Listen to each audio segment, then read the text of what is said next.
Honorable, SC. Thank you, Honourable Chair. Just on behalf of our colleague, Advocate Lerato Sikalala, we commenced our consultations with Mr. Matlala and his lawyers yesterday. It was online, and we continue today. So she's engaged in that process. So if she could be excused. Okay, and the good work that she does has not gone unnoticed, and I think you have adopted a very good strategy that you keep one advocate here and the other does consultation so that the work of the committee can just flow very smoothly. So we want to thank you so much for that. There are two members of staff. One, Delana, is on leave tomorrow. She's with us here today. Delana, may you just wait so that members see you every day, but they may not know who Delana is. So, yeah, she will be on leave tomorrow, and then she will rejoin us on Thursday. And Andile is also not here today on work commitments. Remember, these staff members, they give support to portfolio committees of the National Assembly. Yeah. So I'm going to request you, honorable members, just for a short stint during break so that we can look at our program for this week, the witnesses that will be coming tomorrow and Thursday and Friday. Welcome, Professor Haas. Where we are at the parliamentary precinct of the Republic of South Africa. This is what is called the NCOP chambers. You might be familiar to Good Hope and M46 that you might have seen on television. So you must not be surprised when you are at a venue that may look unfamiliar on television. This is the NCOP chambers where our proceedings will be running from today.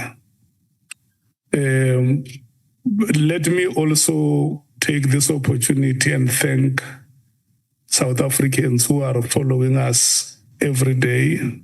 I have been told that the viewership of the parliamentary channel has skyrocketed. So it means South Africans have huge interest in what is happening here. They are watching developments every day. We want to thank them so much. They are also sending us messages. And I believe yourselves as members, you also get messages from them. They want you to do your best. That is the key message that I got from them, to say, wherever you are, tell the committee members that we want them to do their best, and this committee must produce the results that we desire. We must also congratulate the South African cricket team under the leadership of Bavuma. If you know what India is a cricket powerhouse. And South Africa does not easily, or any other cricketing nation, does not easily get results out of India. The pitch that was used in the first test was a very difficult pitch, slow scoring pitch, unplayable, but the boys were able to achieve that historic win against a star-studded team that has caused mayhem to many cricketing nations. So it was a very good consolation after they beat our Protea ladies in the ICC Women Cricket World Cup. We want to thank them so much. if Themba Bavuma and the cricket authorities in South Africa are listening, they must know that their efforts have not gone unnoticed. We want to thank them so much for flying the South African flag very high. Honorable members, with those remarks,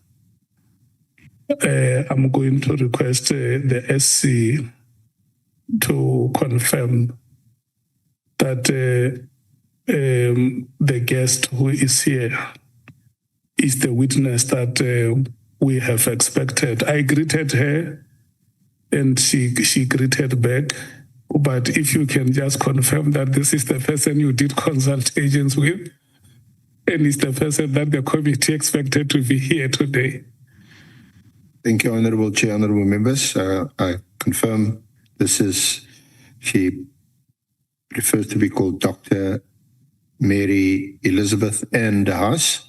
We've consulted with her previously online, today in person. So, this is her, and the statement before the Honourable Committee is her written statement. Thank you.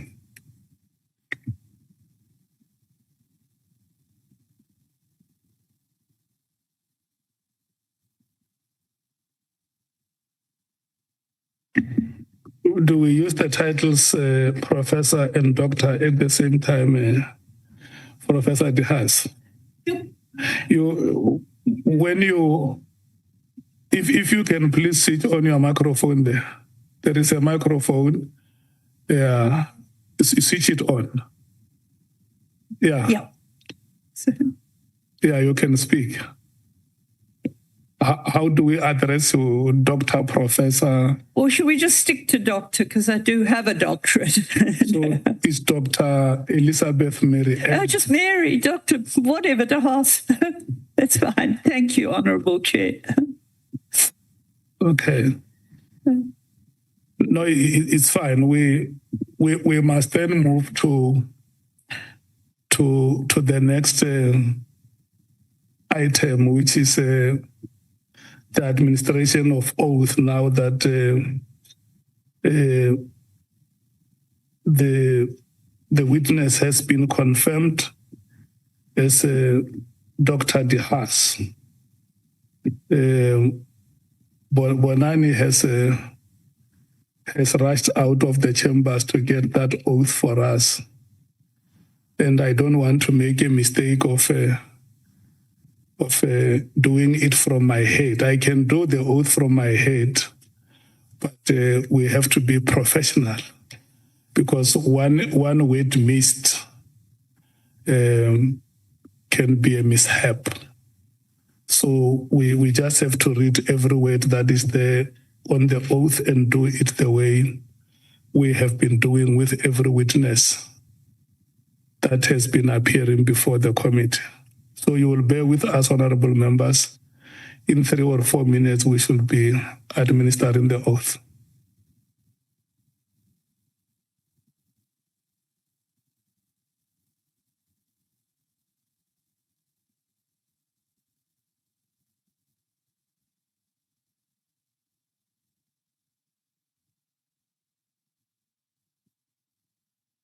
The song that you must sing is that Bavuma Agona Waksana Len.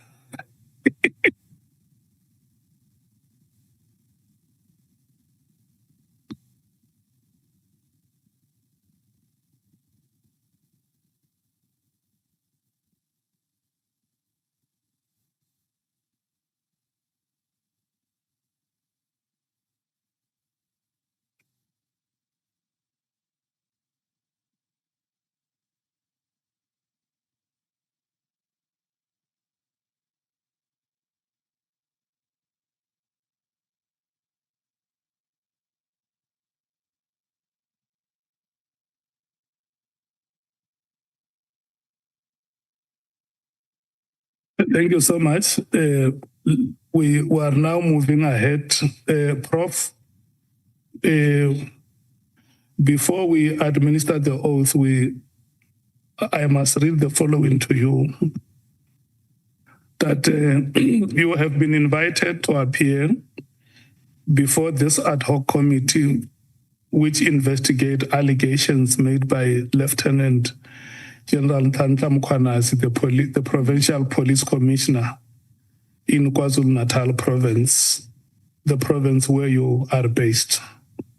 You have been invited here to provide information which will help the ad hoc committee in its oversight work. The ad hoc committee is investigating allegations which include, amongst others, the alleged unlawful disbandment of the Political Killings Task Team, otherwise known as the PKTT or the NPKTT. Number 2, alleged moratorium on the filling of vacancies within the SAPS, the South African Police Services in full. And number 3, alleged corrupt relationship between senior leadership within SAPS and members of the public. And lastly, political interference in the work of the SAPS. In extending this invitation to you, the chairperson of the ad hoc committee has indicated that you may provide such information if you so wish under oath in terms of the powers, privileges and immunities of Parliament and Provincial Legislatures Act 2004. Please be informed that by law you are required to answer fully and satisfactorily all the questions lawfully put to you, or to produce any document that you are required to produce in connection with the subject matter of the inquiry, notwithstanding the fact that the answer or the document could incriminate you or expose you to criminal or civil proceedings or damages. Dr. De Haas, you are, however, protected in that evidence given under oath or affirmation before a House or committee of Parliament may not be used against you in any court or place outside Parliament, except in criminal proceedings concerning a charge of perjury or a charge relating to the evidence or documents required in these proceedings. Please be aware that in terms of Section 17(2) of the Powers, Privileges and Immunities of Parliament and Provincial Legislatures Act 2004, a person who willfully furnishes a House or a Committee of Parliament with information or makes a statement before it which is false or misleading commits an offence and is liable to a fine or in an imprisonment not exceeding a term of 2 years. You are required to take an oath or affirm that the evidence you are about to give is truthful. And I will want to check with you, what do you elect? Do you elect oath or affirmation? An oath is fine, thank you. I'm quite happy with that. It's a kind of old-fashioned way of doing things, I suppose. You take oath? Yes, I'll take it. Okay, if you elect to take oath, you will follow me. You will say I and state your names in full. I, sorry? And then state your names in full. Okay. Oh, yes, my full name. Sure, of course. Yeah. Yeah. I married her. Yeah. Yeah? Okay. Can you say I? Yeah. And the rest. You say I. Yes. And then state your names in full. Yeah. Yeah. Okay. Can you do that? Do you want to? Do I need to raise my hand? No. You will raise your hand later. Okay. I, Mary Elizabeth Ann Travell de Haas, swear that the evidence I shall give. Swear that the evidence I shall give. Shall be the truth. Shall be the truth. The whole truth. The whole truth. And nothing but the truth. And nothing but the truth. You can then raise your hand and say, so help me God. So help me God. Thank you so much. SC, I'm handing over to you. Prof. De Haas, the SC is going to lead evidence with you. I'm allocating you the 2 hours between now and 13 hours, and then we will take a break at that time. Thank you so much. And good luck. Did you prepare a tricky wicket? Like Sunday?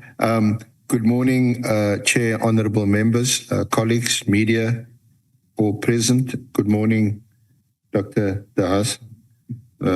Pleased to meet you, and thank you for your cooperation. Dr. De Haas, you have a Doctor of Laws in Human Rights, which you achieved at Rhodes University a long time ago. And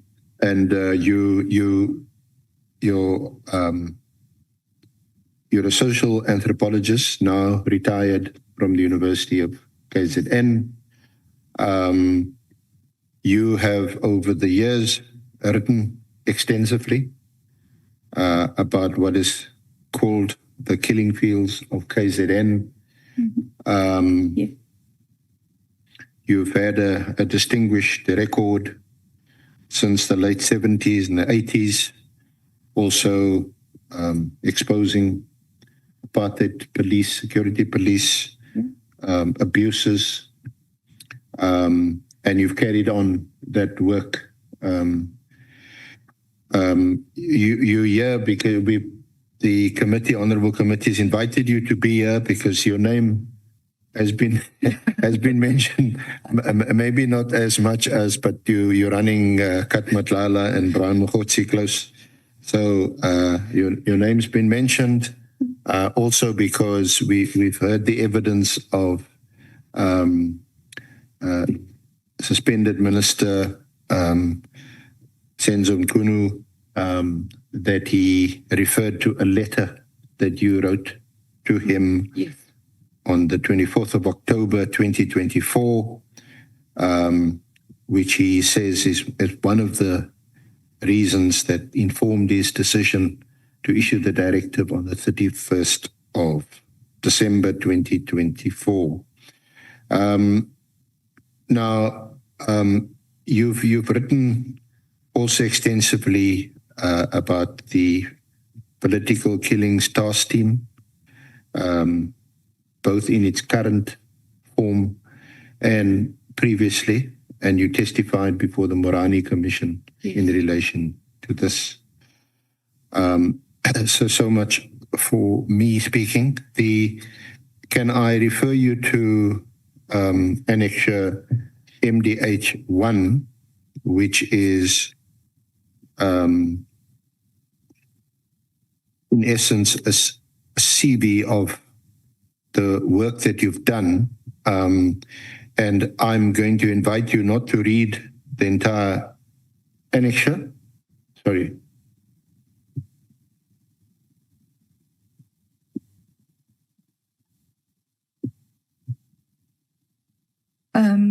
Sorry, I should have checked. Is this Annexure B? Or Annexure B? Yeah. Annexure B, yeah, it's called Annexure B. Oh, yeah. It's marked. Annexure A. Yeah, it's the first annexure in Volume 1. Honourable Chair, honourable members, are we all there? Volume 1 of the annexures, the first annexure. I am inviting you just perhaps to highlight one or two aspects, and not obviously to read the whole annexure. I think, my argument is that what I'm doing now is just a continuation of what I started doing, especially in the 1980s when the violence was starting in what is now KwaZulu-Natal, right?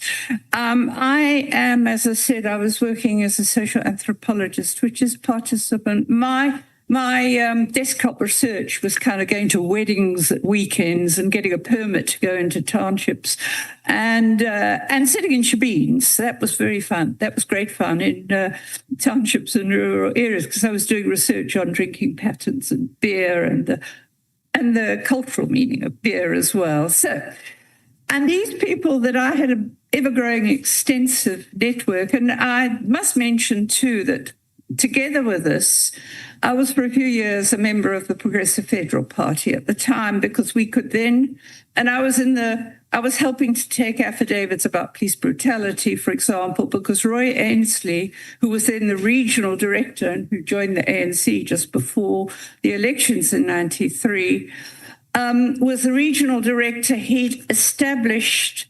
outreach network called Unrest Monitoring Group that people could phone in and on behalf of the party. And he was in the townships all the time taking affidavit statements. We combined our material, and I was working with Professor Paula Zulu, who's a very old friend of mine, who was also monitoring the violence for some political stuff he was doing.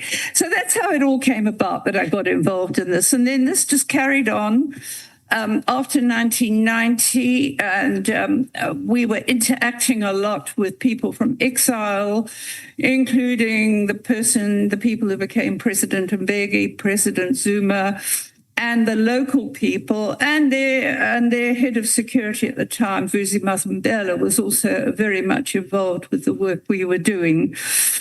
And we got with the Goldstone Commission investigated. I worked with them. I worked with the investigative task unit, which was a bit of a disaster with the Magnus Milan case. But I was at this stage building up a big network of policemen because since before Trust Feed, I'd worked very closely with Frank Dutton, who was to go on to become the chief investigator for the Zondo Commission. And he had a partnership with an extraordinary detective, a black-white detective. Zondo or Goldstone? No, this was Dutton, called Wilson McGardler. And Wilson and I were doing things together from then on, and he was introducing me to an ever-extensive network of black policemen who were coming and complaining they weren't getting their due record because the people who got promoted were the former KwaZulu police or the security police.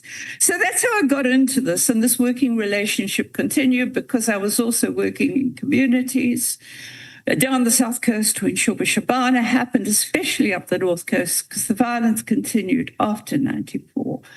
So to fast forward, I've just carried on doing that because people I don't even know phone me and say, we need a patrol in the area. The police aren't following up this case. And I've just been doing that since whenever, 1980s. So yeah. Dr. Das, we can, it's catalogued in MDH2, MDH3, and I just want us to pause at MDH4, which is on page 17.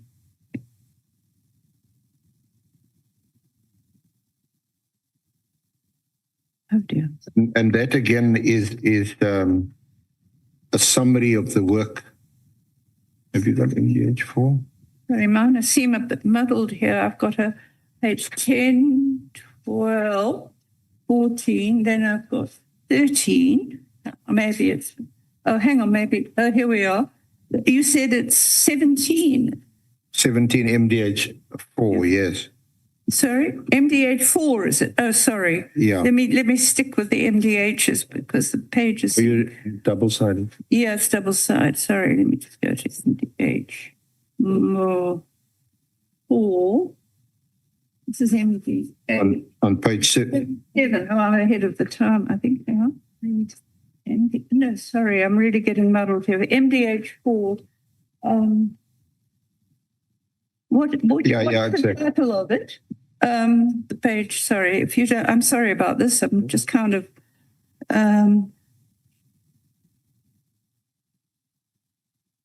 Is this the one with the article in the conversation? Sure.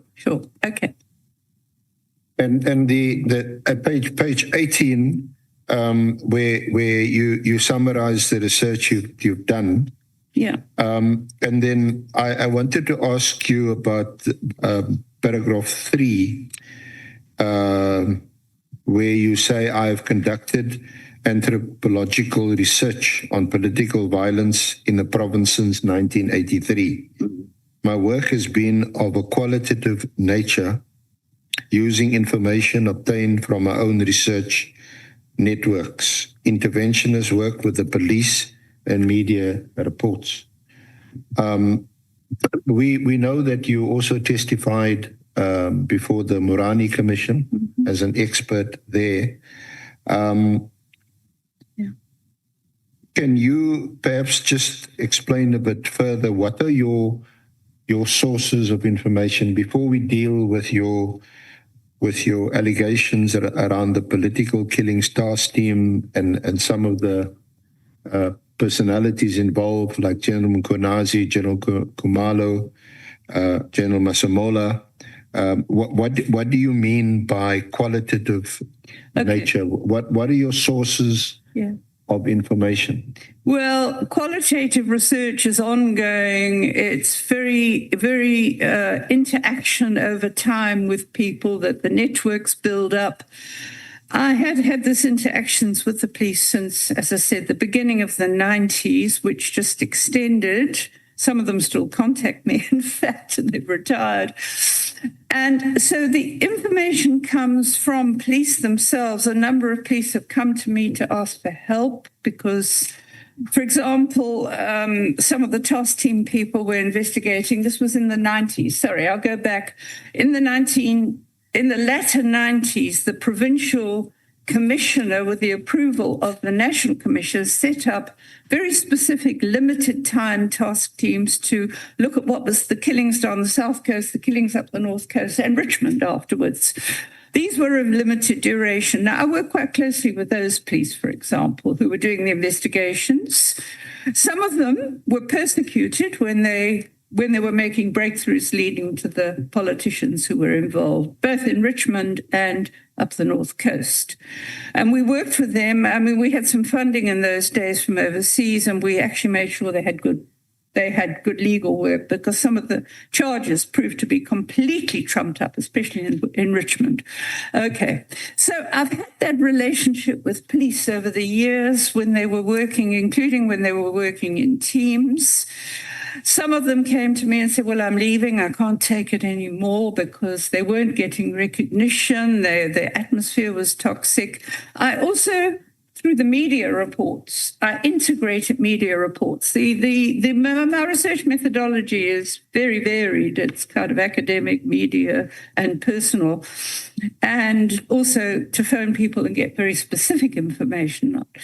Okay, and that's just carried on, basically. So at the moment, if we say what I'm using in this is that the first-hand reports I get from people in communities who've had experience of political threat, political killings, not just political, widespread. I'm dealing with quite a few people whose land is at risk, even restitution land, because the mining wants to take it over. And one very prominent member, for example, Mama Nchungase at Somkela, was killed, just like the guy, they're not the same. So I deal with people at community level who don't get any help from the police. They say the police are corrupt.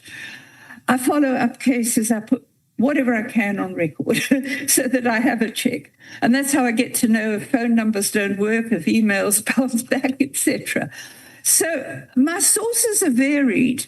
But in terms of this, I've spoken to police members who've been in the task team, especially at the beginning, and normally they were booted out if they started to make breakthroughs, they told me.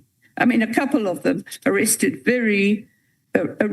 people. I mean, and I want to say this right now because he hasn't had the recognition. You know that the people who are boosting the task team are saying, oh, we've got all these successes, and they keep coming back to the conviction of Mchunu, the accused number 5 in the Miwa case. Okay. That conviction was 6 life sentences, and it was obtained by Warrant Officer Makubu, who was in the Hawks. He was briefly a very experienced man with a stack of convictions. He was briefly sent to the task team, who moved him out. They wanted to move him out, he said, before he finished, but he did. He had a good prosecutor working with him.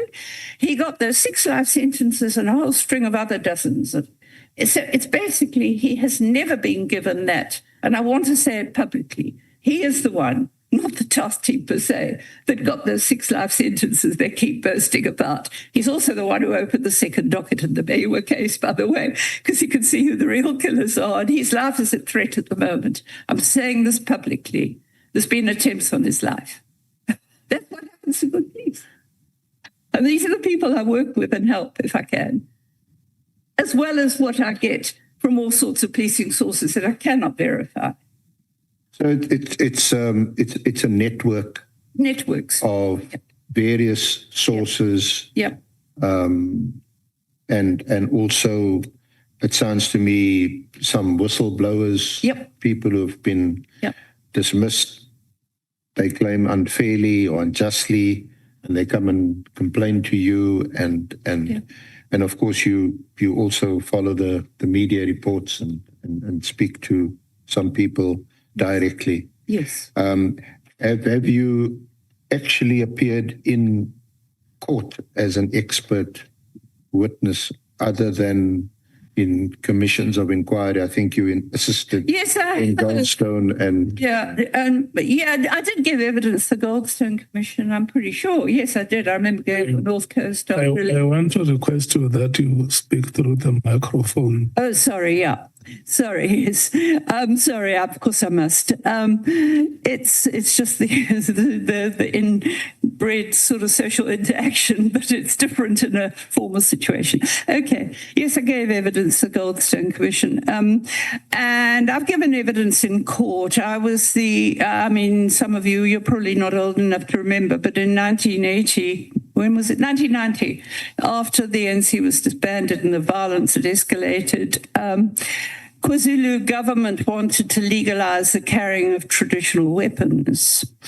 And the Legal Resources Centre, the attorney was Chris Nicholson, who became a judge. Their advocate was Advocate Chaskelson, and the judge was a very famous Liberal judge called Judge Didcott. It was quite a case. I was the expert witness, showing that these were weapons of war, not weapons of peace. So I gave evidence in that, and I've given other evidence. For example, in a case we did on land issues that we thought we might get to Concord with, but the government opposed us and we didn't bother.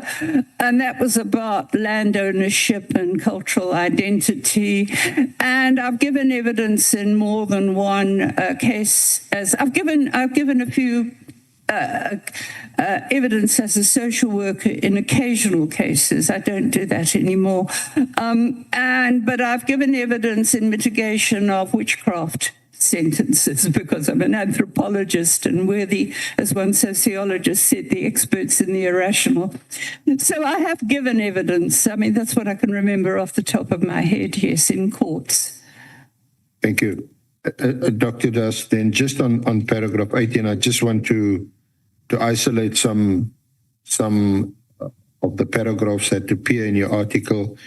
At the bottom of page 18, you says, "My work, among other things, confirms the close links between political and taxi violence in the province, with taxi hitmen often deployed in political attacks. It is a cause for great concern that despite the availability of information about such activities, little progress has been made in bringing perpetrators to justice." And then on page 19, the next paragraph, you refer to what has also been mentioned before the Honourable Committee in May 2018. President Cyril Ramaphosa formed the National Interministerial Investigative Team drawn from different parts of the country to investigate the killings. And you say its work has stirred controversy. Amid allegations, it has been selective when making arrests. Questions have been raised about the quality of its investigations, which have had little impact on exposing those behind the violence. And so you've become quite a critic of the PKTT, as it is called, and we're going to deal with that in a bit more detail. On page 20, you also accuse their work of not being transparent. You say the Interministerial Task Team investigating the political killing started work on over 100 dockets in mid-2018.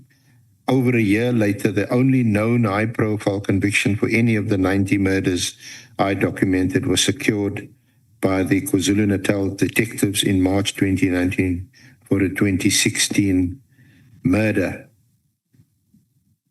There may have been other convictions for the murders of less-known victims in regional courts which have not been reported, but none have been reported for the many prominent victims during this period. Can you assist us in in ascertaining, determining what is described as a political killing? Is there any criteria that one can use? Well, I define my criteria. I call them politically linked because it's the position occupied by the person, and the motive I don't know, because I call them politically linked. I use the defining criteria, which I've refined over the years. It was quite easy back in the 80s and 90s. You could see the conflict was between, or sometimes within, in Richmond, it was within the party. But it's become a lot more difficult to actually say what a political killing is. It does often, though. So as a result, I define my criteria, which is, well, you have to occupy a position like a councillor or a senior member of a party, as in the branch executive. And I've included senior municipal people because often they're caught up in a web of corruption in municipalities. But I do go out of my way to say, actually, until the case comes to court and the evidence is led in court and assessed, you can then start saying, well, is the motive political, or is he having an affair with someone's wife, or has he got a taxi business or a security business? I mean, that's not political per se, but... So, and I know this because over 20 years ago, I served on a small committee which was established by then Minister Twete, because the white farmers, does this sound familiar, was saying they were getting targeted for political racist reasons. And we had all the cooperation we needed from ministers, police. We talked to prosecutors, investigators, everything, victims, families, even prisoners in prison. We did everything we could, and there was a high solving rate, and we couldn't find a motive. Now, that's how difficult it is to say, well, how do you know this is a motive? You need a court case to start with. So I say politically linked. And my problem with the task team is that I have never known how they define the cases. I have heard they've taken dockets that have got nothing, as far as I know, to do with politics. I have no idea what the base they're working from. So it's impossible to say X percentage of it. You have to start with the universe. You know, who are you describing? Where are the dockets? Even now, I'm battling to work it out because I don't know which dockets they took and which didn't. And the figures have tended to shift somewhat over the years. Thank you. Now, can I refer you to your affidavit, your statement, paragraph 11. I want to just refer to your engagement, as it were, with former Minister Kele, and also the communication you had with the then Provincial Commissioner Mchunu. Yeah. Okay. I had complained to the Portfolio Committee, everything should be on record with them, about Clearly's involvement in operational matters, which I knew he was involved in. Everybody knew he was involved in. I mean, if you talk to people who've had experience, I mean, when I tried to find out, when some relatives of a man who'd been arrested told me that their relatives were all getting abused by this task team to try and get them to make statements. These were people who contacted me. I met with them. They told me about it. And I said, okay, well, who is heading the task team? They didn't know. They gave me a name that I phoned. And it was a policeman who said, well, he was with the task team and he wasn't anymore. And I said, well, who's running it? And he said, oh, Clearly's running it. Oh, okay, well, that I'm not surprised about because, you know, I know I've heard that otherwise. The other thing I know he's running it is that in the Magaka case, Sindisa Magaka, I know this from crime intelligence itself, but it was leaked to the media, not by me, that crime intelligence had supplied the money for the guns that attacked 3 people, ANC people in Mchunu, and 1 died. It was Sindisa Magaka. Okay, now that report was somehow leaked to the media. And it transpired, and I checked this out, it transpired that the head of intelligence at the time had given the report to Cele, which is not his operational role.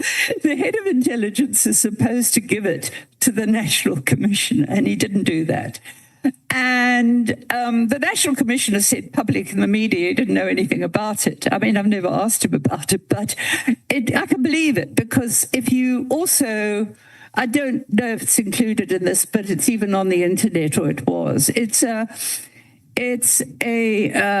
protected disclosure by former Deputy Minister Vuma, General Vuma, Deputy National Commissioner, and she talks about how Cele was constantly interfering and trying to get this procured and that procured. She was investigating. She says in her protected disclosure, she said she was investigating corruption, and then Masemola was told to get rid of her, and she was suspended. I think she's not back. So, I mean, it was, and I complained to Parliament about it. I said he shouldn't be running this team himself. And the former late Honourable Chairperson said, no, of course he shouldn't be running itself. But she said, we talked to him about it, but of course nothing was done. Because if I talk to people who've experienced the task team, they say that he was seen with Khumalo. So I just wanted to investigate it. Okay, now, then what happened is in 2021, I have known Thabiso Zulu since he was at high school. He did some research for me at one stage. And he, of course, got into big trouble. I said to him, he went to the Morani Commission to tell them what happened to Sindisa Magaka. I said to him, don't stick your neck out. And he did. No, he said, I've got to do it. And then the problems started. He got security threat assessments from the police. Even the public protector said he was to have protection, and he didn't get it. Clearly took it on review. He refused.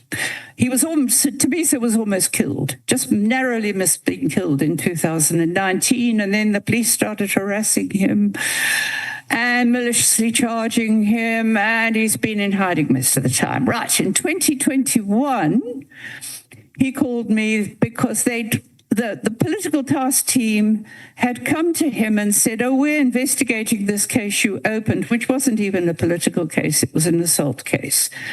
And then they'd use that as a pretext to seize his 2 cell phones. They didn't produce a court order.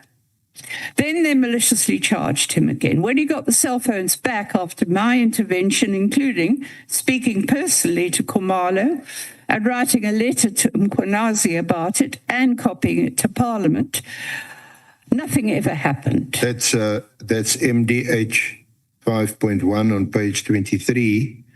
That's the letter to Mkhwanazi, 11 October 2021. It sounds like it. And I don't have to. MDH 5.2, which is on page 27, addressed to the Honourable Chair and members of the Parliamentary Police Committee.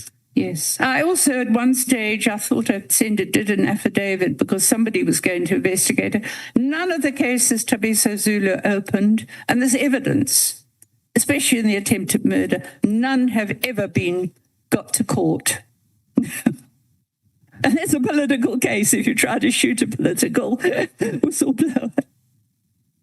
Yeah. So, and General Mkhwanazi himself, did you ever respond to you? Not in this matter that I recollect. The only time, I've written a lot of letters to him about what's happening. I think I got one response from him, but because I sent him, I think I'd have to check back, quite frankly, but I have sent him a lot of letters, including about what happened in July 21. When he wasn't around, he was nowhere to be found, not even on the phone, while the place was looted and burning. Okay, now, I have written a lot to him, and the only letter I can, off the top of my head, reply, I remember sending him pictures of some armed security guards with rifles in one of the towns. And I said, you better I think I sent him the pictures. and said, you know, are these people allowed to carry guns like this? And I never heard another word, but I think he indicated that he would investigate it, but it was years ago now. But I also put on record with Parliament in 2020, a couple of years back before the last Parliament changed, that clearly was going around telling people that I heard from police that they were not supposed to talk to me. So maybe Mchunu had orders from clearly not to talk to me.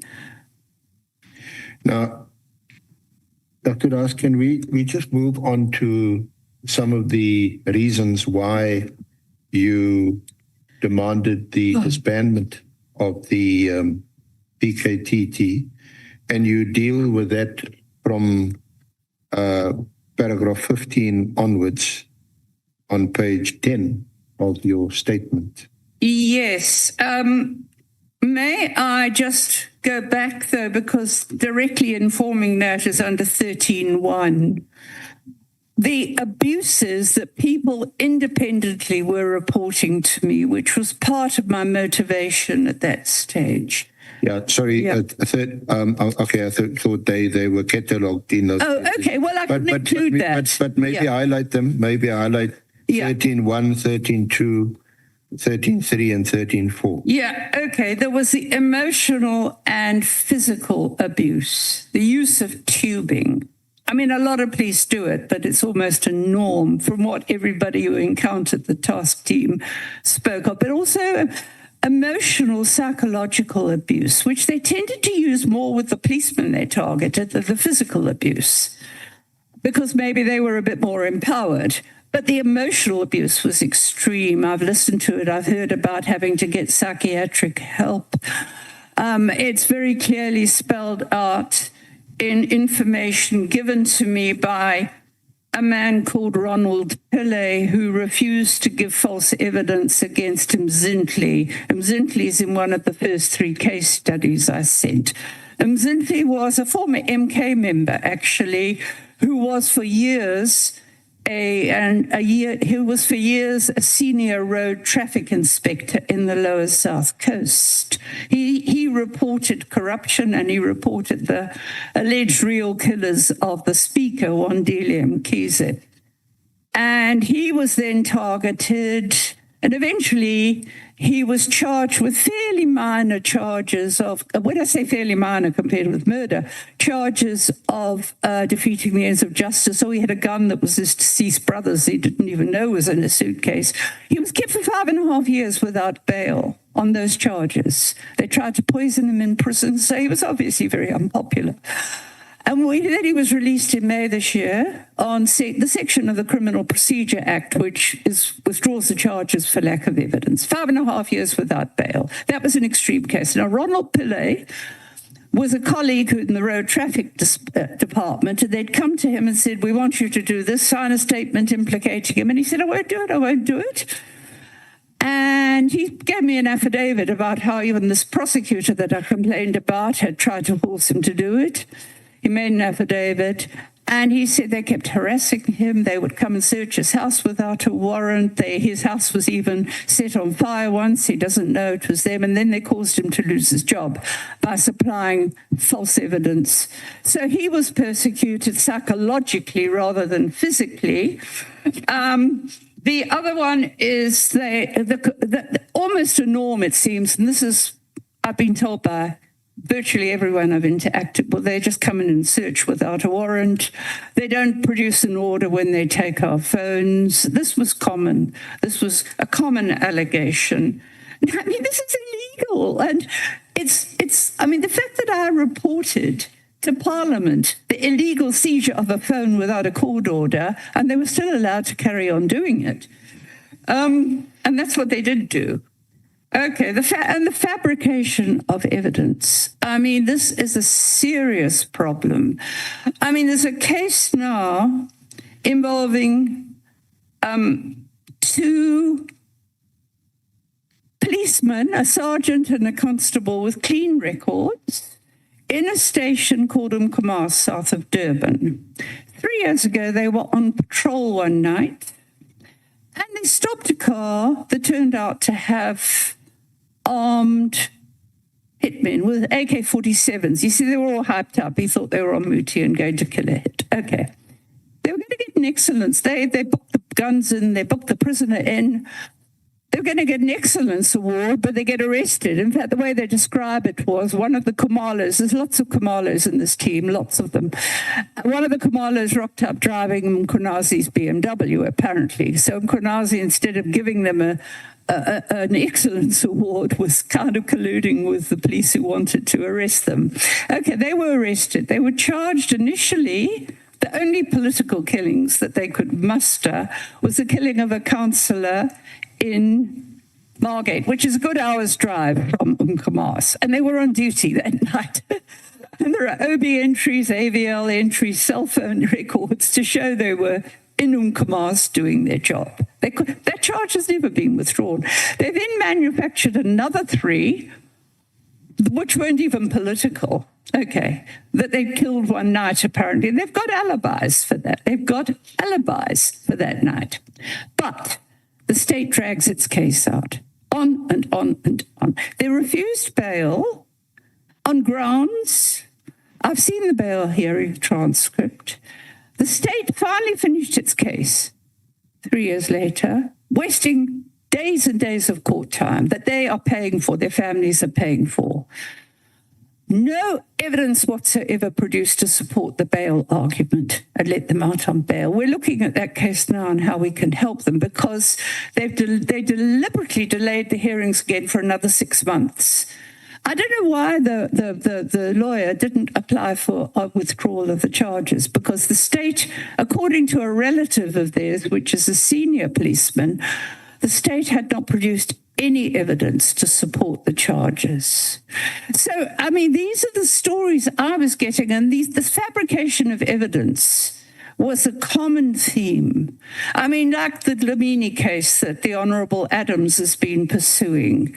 And he said, I mean, even that, somebody said, I got my information about Magaka, I think it was to the Madlanga Commission from Adams. No, I've been working with Thabiso Zulu since the 90s. That's where I knew about Magaka.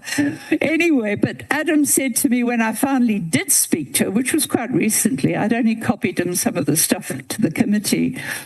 And he said to me, you know, I can't even sleep at night thinking of what happened to that poor man. This is Dlamini. Another one who was seconded to the task team. And one of the convictions they got was his work too. And he was investigating Magaka and some of the other convictions they got. And he's been sitting in prison for 5 years because, well, his story was there were a couple of cases he was doing, one involving an Ngoma case that they were unhappy about. But these are his words, and he must give evidence himself. He said to me when I managed to speak to him, he said, well, along comes Khumalo and says, I must arrest Sandile Gumede. Sandile Gumede is the mayor of Durban, and she's already facing charges for corruption.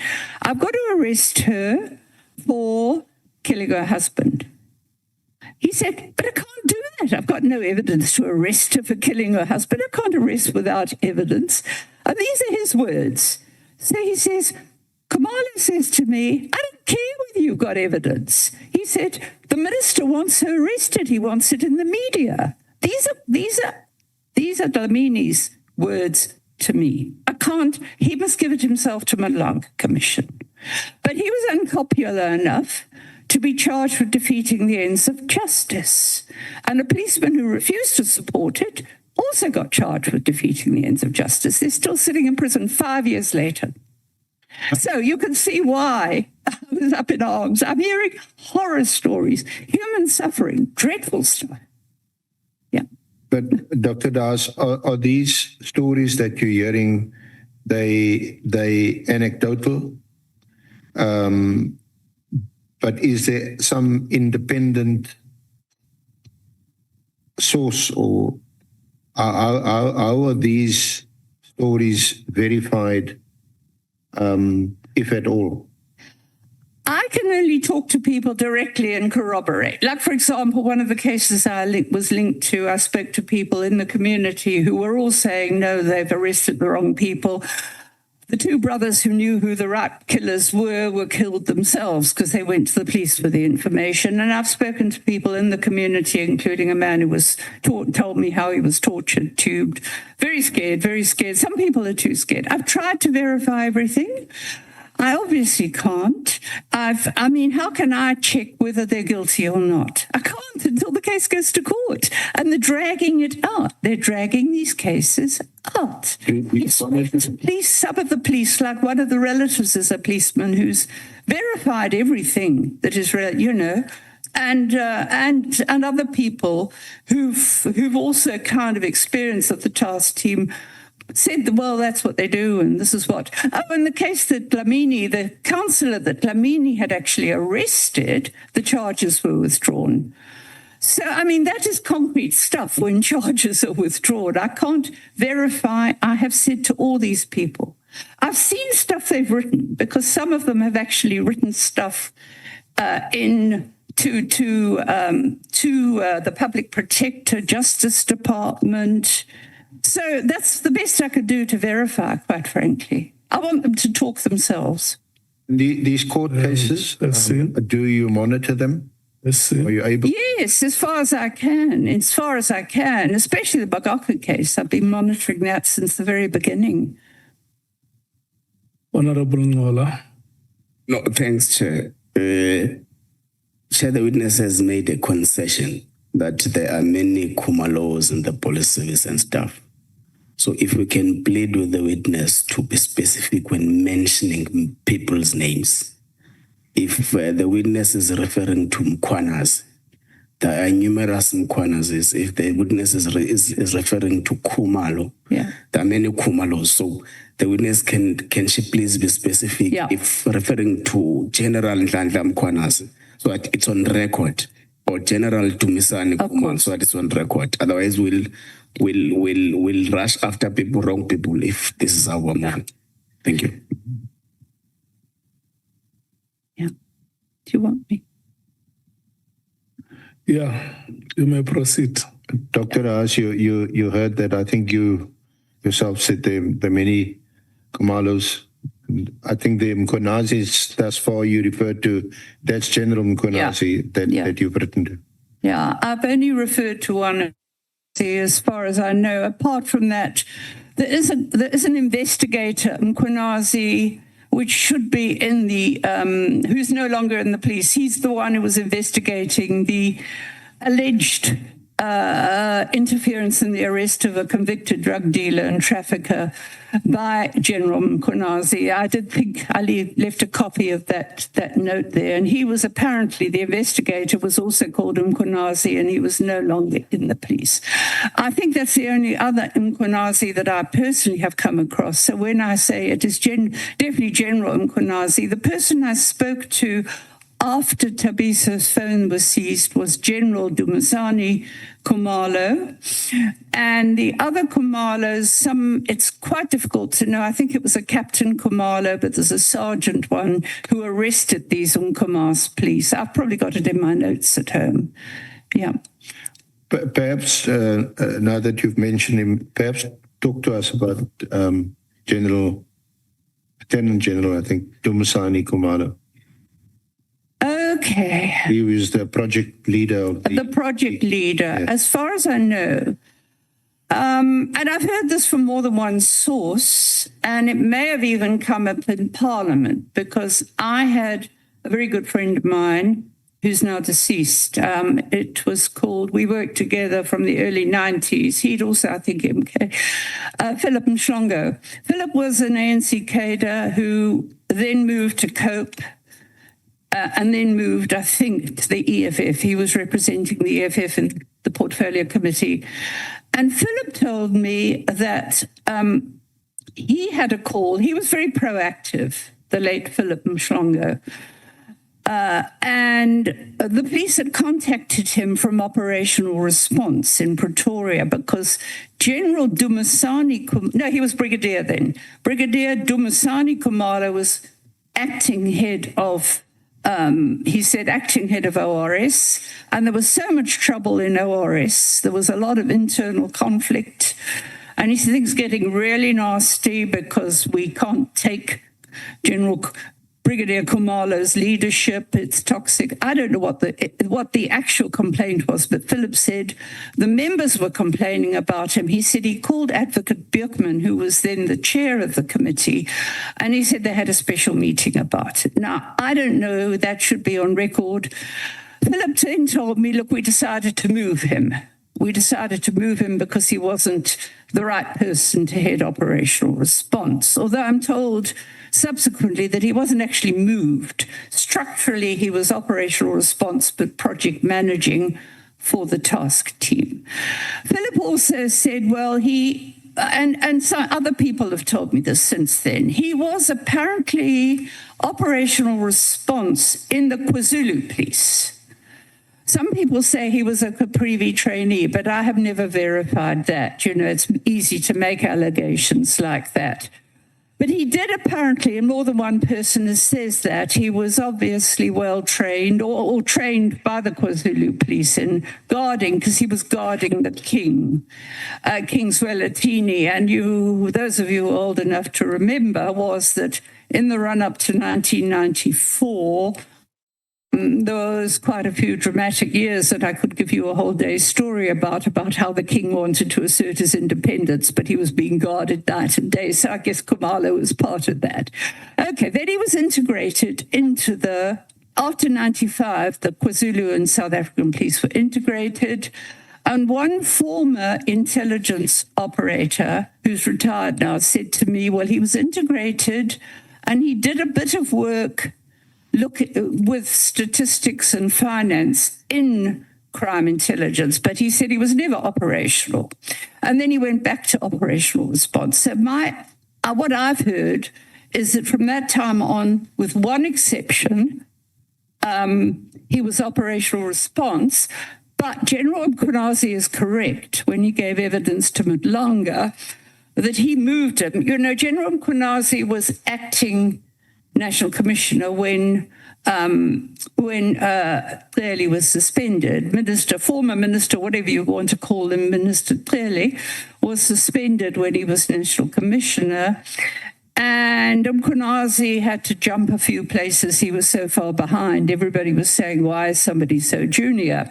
Anyway, he moved Khumalo to a general brigadier then.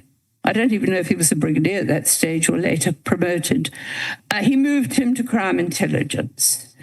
I was told by impeccable sources that his tenure in crime intelligence only lasted a few months because it was a financial scandal. And he was moved out, but the secretary was the one that apparently was fingered in the financial scandal. But I don't know. But he was definitely a few months only. He certainly didn't clean up time in crime intelligence. It was unclean enough for years, and then it got worse, I think, from what they tell me in the last 3 years.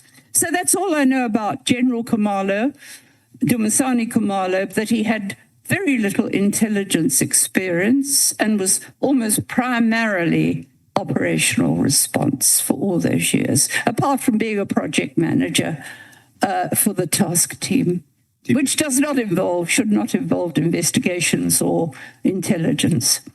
According to your knowledge, does he have any detective experience? No, nothing. I've never heard of any detective experience. I mean, I guess you get basic training of some sort. But look, to be fair, if he was trained in the SAP, the South African police, you see, you've got to remember that back in the early 90s when he would have trained, he may have trained in the South African police and moved to the KwaZulu police. Or he may have been trained, depending on when he joined the KwaZulu police was formed in 1987. The first commissioner was a notorious white security policeman known for his work with Ascaris. Okay, he was the first commissioner in 1987. Now, whether or not Khumalo, now General Khumalo, was trained by the police then, I think he may have been trained by the SA police. If it was before 1987, he may have been trained by the SA police, and moved to the KwaZulu Police because there was a lot of inducements to get members to move from the SA Police to the KwaZulu Police, and most of them did not want to. The incentives were quick promotions and all sorts of things. So I don't know at the training he had, that would have been, because the one thing about with the black SAP, they had the same training as the white SAP, which was quite good in those days. It was just that they were treated completely differently, and they didn't get promoted. Like, you know, in the mid-90s, some of them were coming to me and they were still sergeants. And he said, you know, I've been a sergeant for 20 years, and that man was a general years ago, the white man that I trained with. So that was the way they discriminated. But as I said, the training was essentially pretty good for black police, that in SA Police, yeah. Dr. Das, what qualifications would you require to serve on the PKTT? You would need to be, okay, this is the way the task teams work that I know of, even when they were established by, you know, for specific purposes. That's the ones I had experience of in the 90s, working in the South Coast, Midlands, North Coast. At which stage, I should also mention, of course, because they do go back a long way, including with the former Minister Clearly, who was the ANC's person dealing with crime and policing before he became the MEC. So they would have known each other for a long time. And General Mchunu himself was trained from the beginning with operational response. In those days, it was called the Stability Unit, but we all called it the Instability Unit. They're the ones that used to go in and raid the homes of the UDF or the ANC people and see if there were any weapons and move them. And then the vigilantes used to move in and attack them. And I think that I haven't checked back, I'm very familiar with Shobha. I also made a statement to the Shobha Commission, by the way. I mean, to the Commission on Police Conduct there, because I was I warned about Shobha. Okay. So they even went in, I think, and cleaned out Shobha before the vigilantes went in and massacred people. So they had a bad reputation, but they did probably good training in public order policing, it became afterwards. So, yeah, you asked me about, so I don't think, to answer your question, I don't think along the way that the only training General Khumalo might have had was basic detective training. So when it comes to task teams, there's a very clear structure. And this was I think there's a sheet of it somewhere from the 90s. You have a person of a senior rank. Usually in those days it was, well, it's a colonel now because they remilitarized, but it was the equivalent of what is now a lieutenant colonel. And then you would have a captain, and then you would have, say, constables. There was very clear, they were much smaller units, but there was a very clear reporting line from constables to captain to the commander, who would have to be a lieutenant colonel at least. So that's the way the task team works. They were short duration. They would deal with a problem for 2 years, say, and then they'd be disbanded. And they had successes. I mean, the one up the North Coast was stunning. They got high court convictions, and in those convictions, it showed that the people who were convicted were still getting helped by the police behind the scenes. They were working with people who were in Kata in the latter 90s to incite them to actually instruct, including at the home of a former minister, a former member of parliament called Begi Ntuli, whom I have known for many years, a trade unionist who's now late.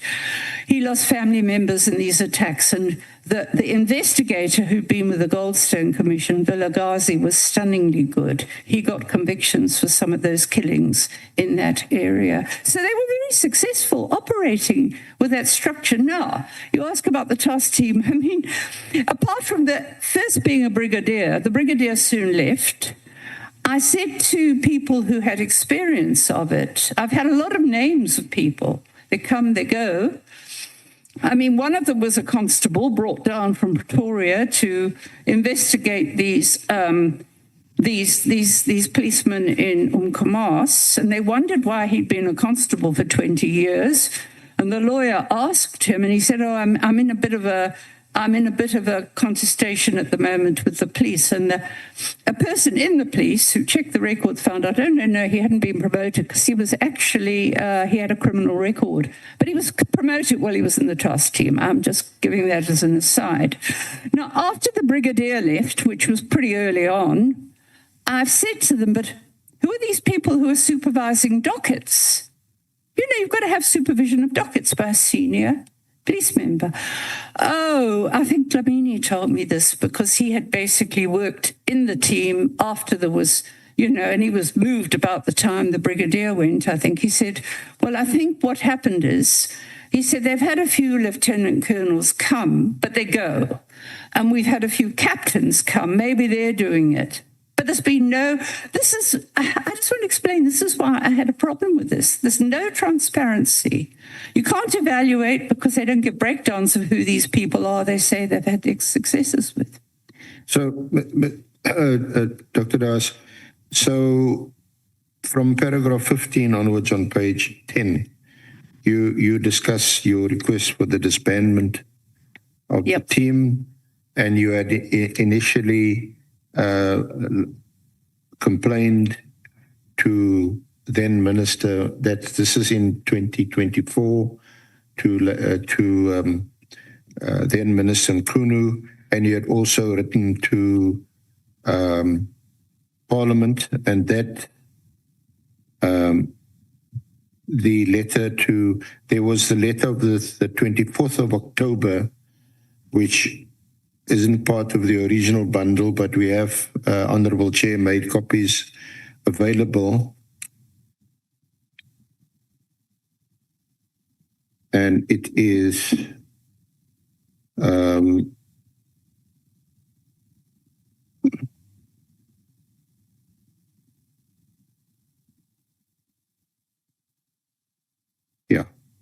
it's also at page 53 in volume 2 of the annexes.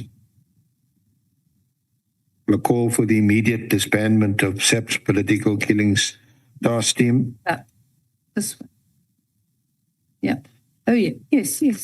And the letter also to the Minister of the 13th of November 2024, which is in volume 1 at page 34, MDH 6.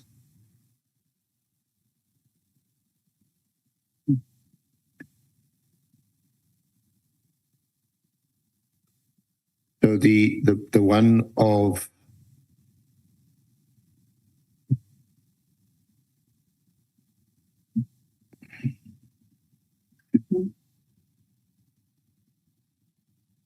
may I refer to the first one on page 53 in volume 2, which is addressed to Minister Mchunu, a call for the immediate disbandment. Yeah.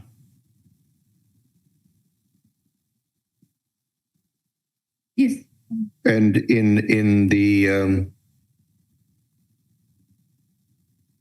you write in paragraph 1, this letter and its 3 appendices is to request that for reasons as set out fully below, you take urgent and appropriate action to deal with the abuses and gross wastage of personnel and financial resources by the irregularly constituted political killings task team. I request that you, 1, instruct the National Commissioner SAPS to immediately disband the irregularly constituted, unnecessary and wasteful political killings task team and send its investigators back to the detective units established provincially and nationally in terms of the SAPS legislation. The National Commissioner must immediately stop the deployment of General Nkumalo, who heads Crime Intelligence, CIS, to this task team, which he did not have the qualifications and experience to command in the first place. Why has he been allowed to occupy these positions, for neither of which he has qualifications at the same time? And that was followed up with a November letter, and then the directive of 31 December, which he got a copy, which we've now copied to the Honourable Committee.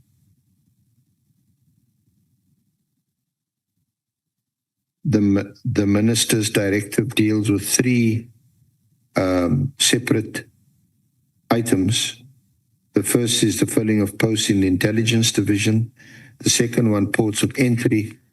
And the third one, Political Killings Task Team. Now, the Minister Mchunu, when he gave evidence to the Honourable Committee, mentioned amongst others, he had about 5 or 6 other reasons that informed his decision of 31 December. Your comment? Well, I mean, I read very quickly through his the affidavit he made. I was particularly interested in what I could gather from the cases he mentioned, which are quite obscure still. But I think he had been, my recollection is that he had been through various procedures. I know there was a media report several months back that General Masamola had actually been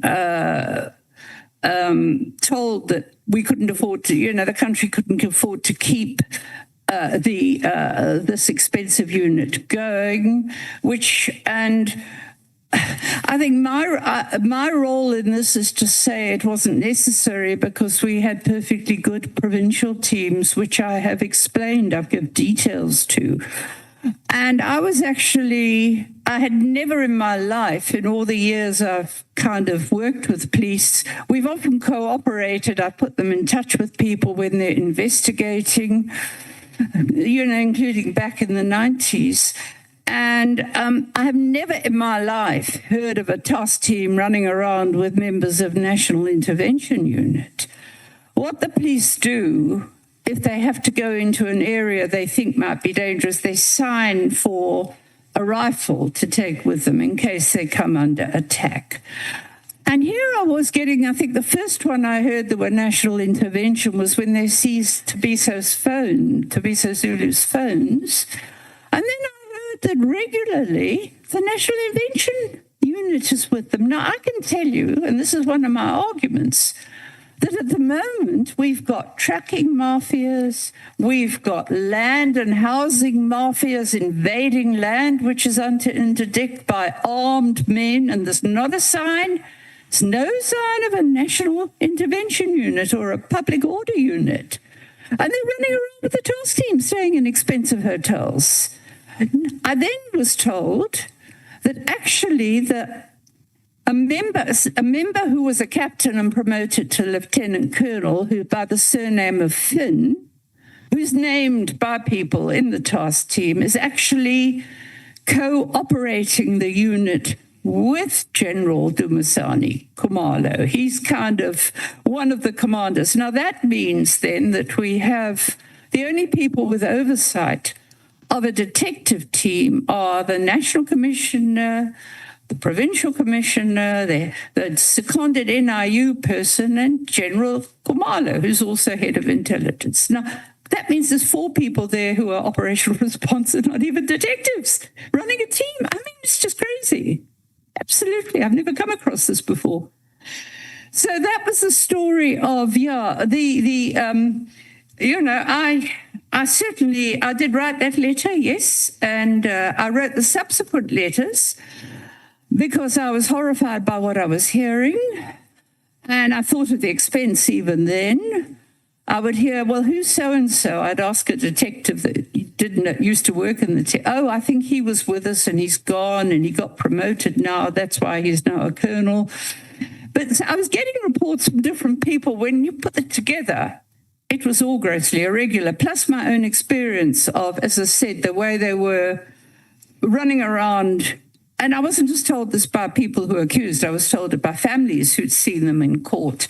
And this year there was even a report, it's not in your bundle, I think, but after the disbandment, the national intervention was still in court for Dlamini's case, I think it was, and others. And they prevented family members from entering the court. I've got a whole lot of statements about it from them. So they were still running around. And that's why then after I sent the initial complaint, and I want to stress, I never thought the minister would act. I've never had ministers acting when I've asked them to do things before. Just before we get there, Dr. Das, did Minister Mchunu reply No. to your...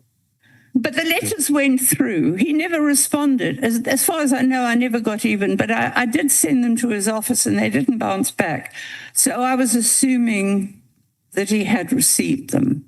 Now, while we talking about Minister Mchunu, can you just reference from paragraph 24 on page 16 to 26 on page 17, any interaction, relationship, contact with Minister Mchunu? Yeah.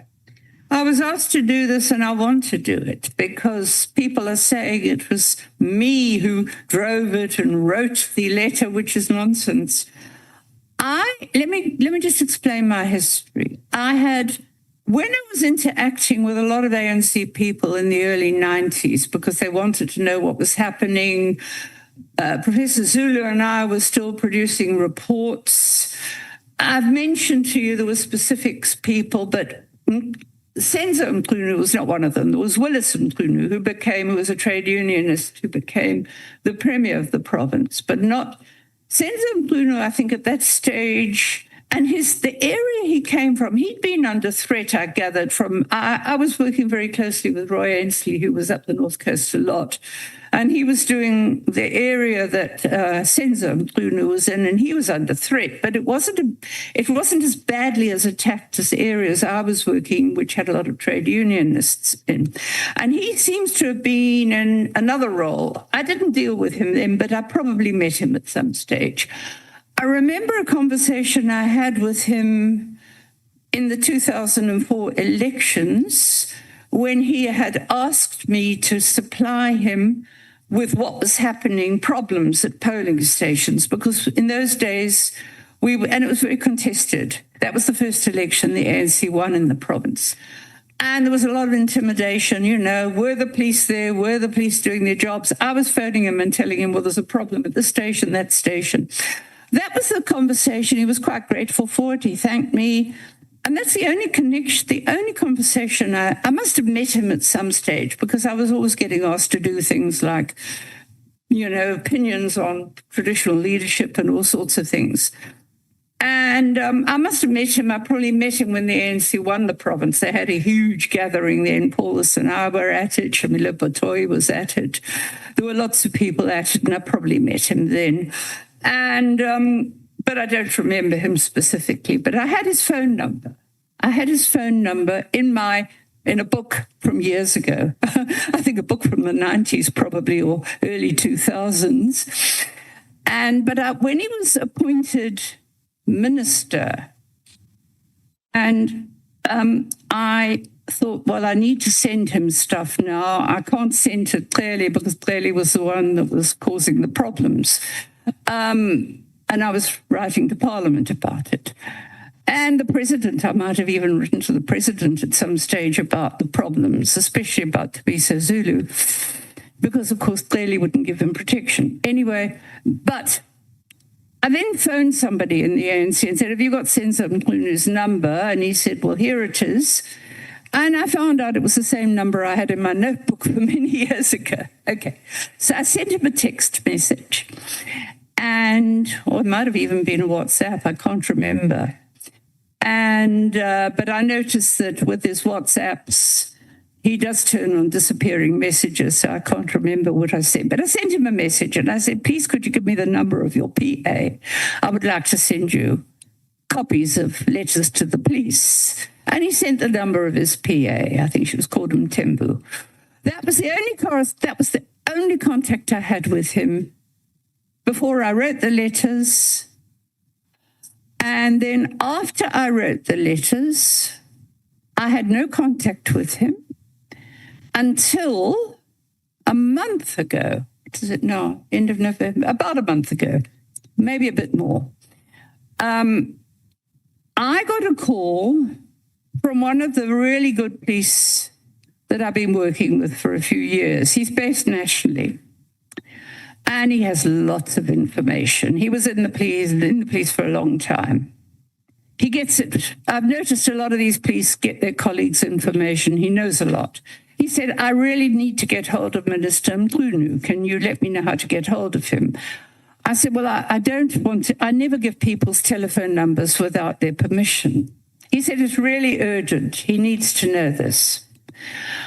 Okay, so I then phone Mchunu. This is about a month ago or more. The line is bad. I'm not hearing him too well. I say, look, I have a policeman who wants to give you information. How should he do it? And he sent me the name in a message. He sent me the name of somebody that I could contact to give the information to, or put him in touch with this policeman. I did phone this. No, I contacted this person and I gave him the information, which he said he would pass to the minister. Now, I didn't know the man that I interacted with. So what I did was, to be on the safe side, I sent the information to Advocate Pekole, because I knew he wasn't, I presumed he wasn't anymore in the office of the minister, because there was a new minister by then. But I thought, well, at least he's a lawyer. He was a lawyer for Mchunu, and then he would make sure he got hold of this police member. Anyway, I then heard from the police member that everything had worked out and he provided the information and he thought it might have been followed up. But that was out of my hands. I was just the messenger in that case. And I could assure my policeman contact was actually quite chuffed. He said, no, they've taken my evidence and I think they're following it up. Anyway. You can't mention the person's name. No, I certainly can't. I can't. I'm sorry, I can't. Look, I can't answer a question like this, and I'll tell you why. I work with a very strict code of ethics. You know, there's a whole history in social science, including under apartheid. The social scientists are used by governments for spying purposes. It was notorious, Operation Camelot in America. And as a result of that, the American anthropologist adopted a very strict code of conduct. And he asked me if I could provide him with a list of politically linked killings. He wanted it for a certain period. He said he wanted to check stuff he'd been given. I said, no, fine, you can have it. Those are not confidential. I mean, I give them to the media if they want them, you know. It's just a work in progress of what I think might be politically linked, which is the only way I can do it. And I mean, I've always said too, some of these I only hear about in the media, and some of them I've told by people who want to report them to me and they don't get in the media. So they're very incomplete. When did you hear for the first time or know about the minister's decision, or Minister Mchunu's decision? It was on the 2nd of January. It was circulated in a policing WhatsApp group. There's a guy who was, and he may still be in intelligence, who runs a kind of network among police members. Now, I mean, I want to make it quite clear with this. I don't know who his sources are, but they're obviously some of them that know what's going on, because what he's passed on is stuff I know independently. And sometimes they pass on official circulars, like there's the huge budget shortage. They'll pass on, there was a huge budget shortage early this year, and it coincided with there being no money for petrol to take exhibits. There was no money for food for prisoners at some of the stations, for toilet rolls. There was no money for stationery more recently. And police among themselves were saying, oh, I suppose it's going to the political killings team. Anyway, so it was this group which was passing on, but also other police. For example, there's a couple of retired police who sent me stuff because they're still hearing from colleagues, some of them quite senior, that I worked with years ago, and I know they're okay. So it's different types of, but the letter came to me through this WhatsApp group, which was sharing it with everybody at that stage. The 2nd of January it was, I checked back. I was amazed. I was astonished. Honorable Skosana, I saw your hand was up. Thank you, Chair. Chair, I'm a bit concerned. You know, the witness says to us that he can't name people, you know, and I would say normally that's News 24. Some of the journalists are doing exactly what he's doing here. Some of the names are named here. There's names which he named here as well. Now, I'm not sure if the witness is protecting, because he made a guarantee to those ones who gave him information. But to some of us, it's like we are gossiping here. For me, honestly speaking, it's like we are gossiping. We're going to go out of here not knowing who are we talking about here. And for me, it's disappointing, Chair. That our witness she's not prepared. And she's making very clear to us that she's not going to tell us the names. Thank you, Chair. Honorable Matthews. Okay, Honorable Shongwe. Thank you, Chair. Chair, I think Ukok Mary should either refrain from giving us information without names, because nameless information cannot assist us anyhow. Where are we going to go with that information to? Who are we going to confront with that information? So maybe for her sake, she can just put the nameless information on the side and give us information with names if she's not going to give us names. Thank you, Chair. Honorable Ngola. Thanks, Chair. Chair, I've noticed that in the evidence of the witness before us is largely reliant to secondary or third sources. So it's largely on information that which the witness has received from someone or some people or this and that. So it is worrying, Chair, that the witness is not willing to reveal the sources, because how do we then put value to the evidence that is accused before us, and how do we then verify if that which has been testified before us is actually true or false? So it gets worried when the witness is refusing to reveal from whom did the witness get that kind of information.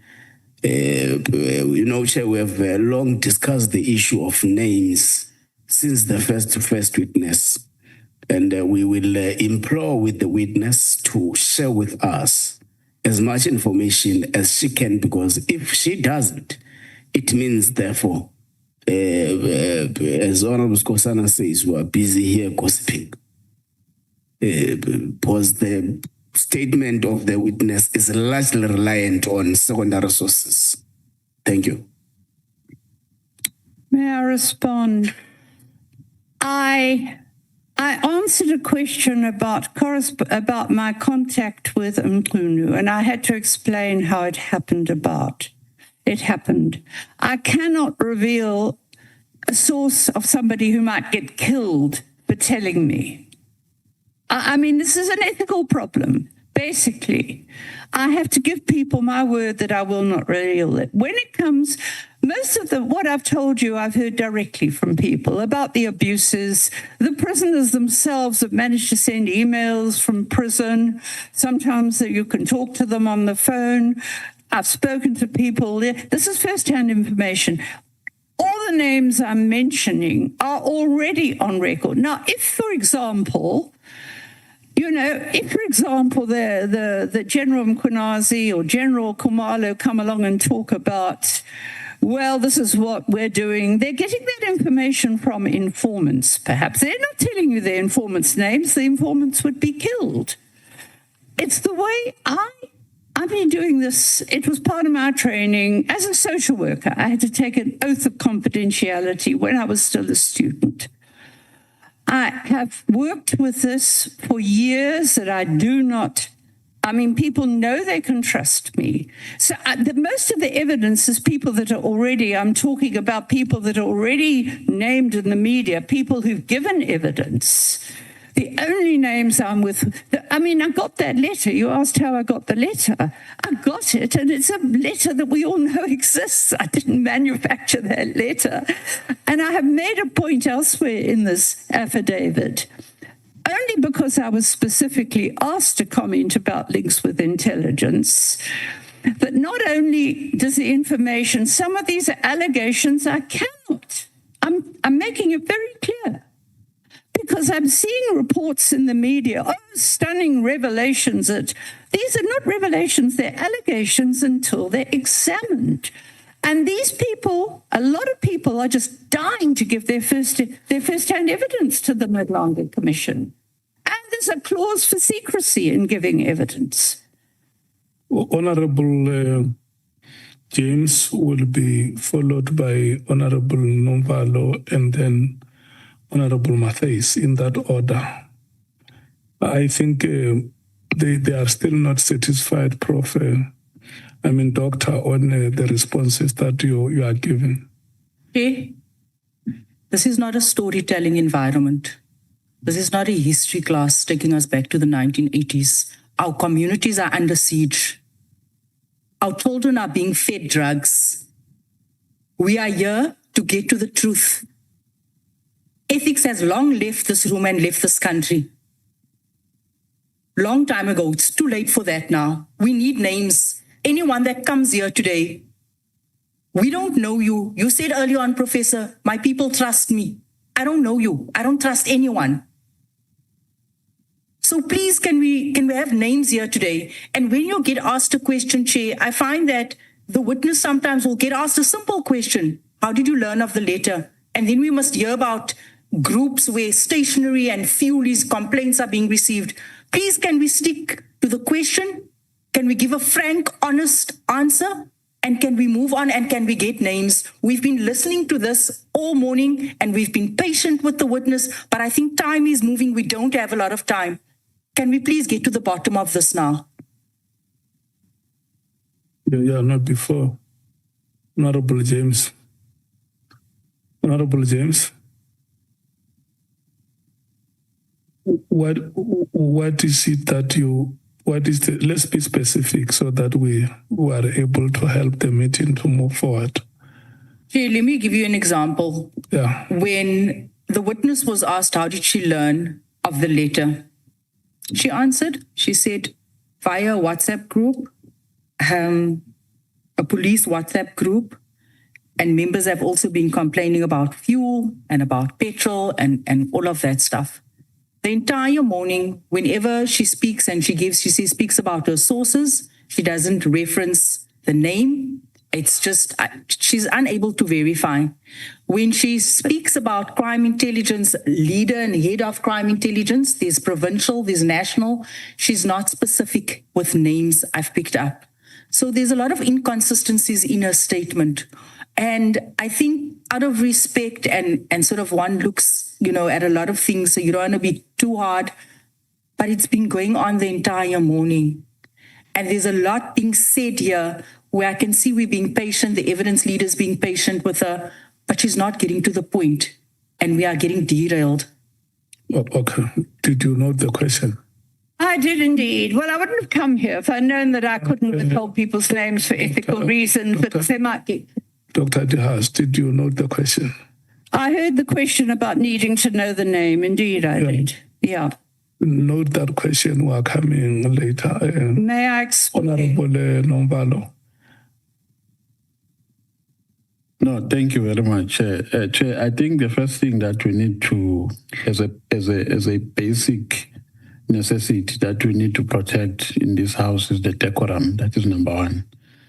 When members have asked for an opportunity to make inputs during the course of her testimony, she must wait for the chair after we've spoken, for the chair to give a directive. You don't budge here, Coco.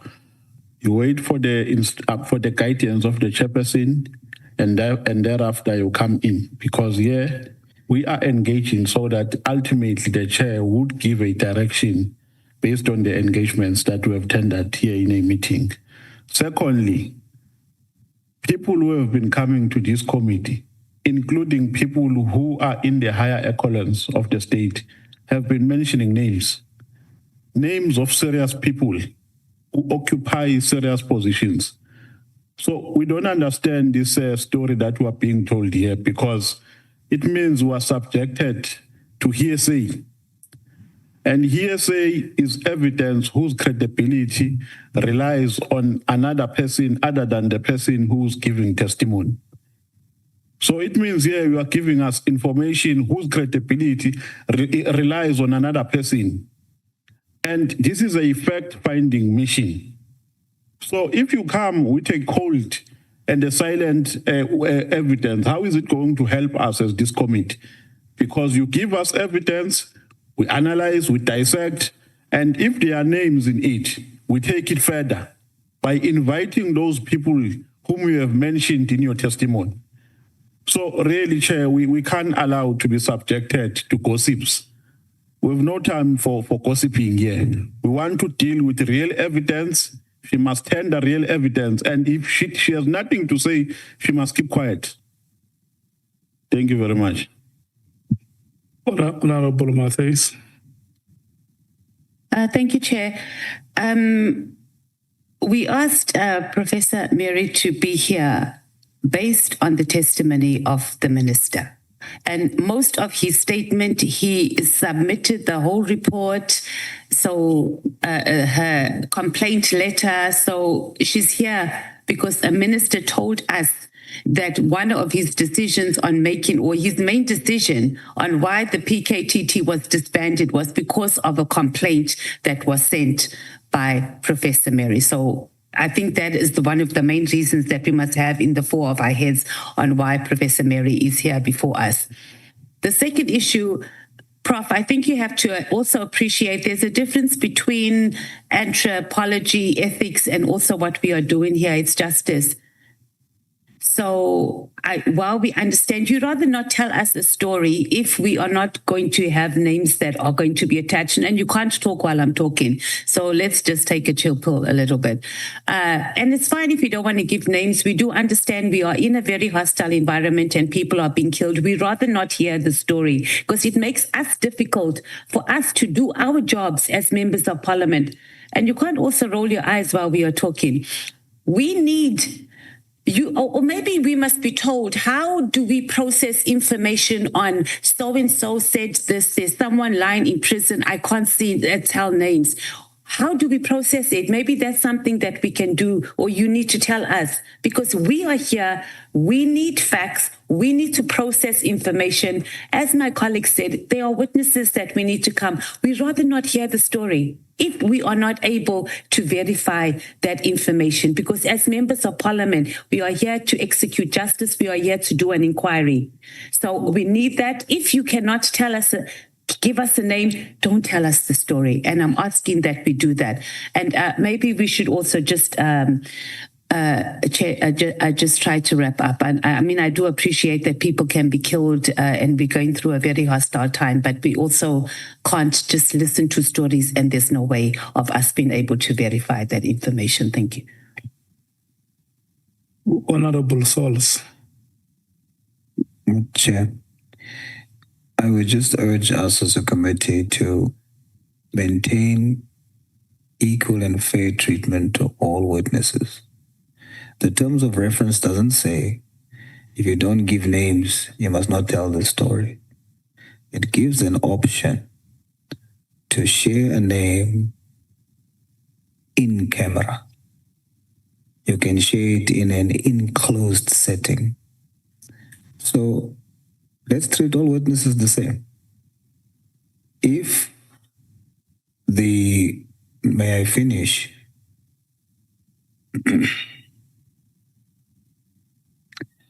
So what I'm saying, Chair, is Honorable Souls, with due respect, let's take the point of order. I will come back to you. Thank you, Chair. On a point of order, Honorable Sauls always does this. So now he's trying to say that we are treating witnesses unfairly. No one said that the witness cannot do in camera. So why doesn't he just come here and say, if the witness cannot say names, she must say it in camera. It's simple like that. Don't come here and always undermine us.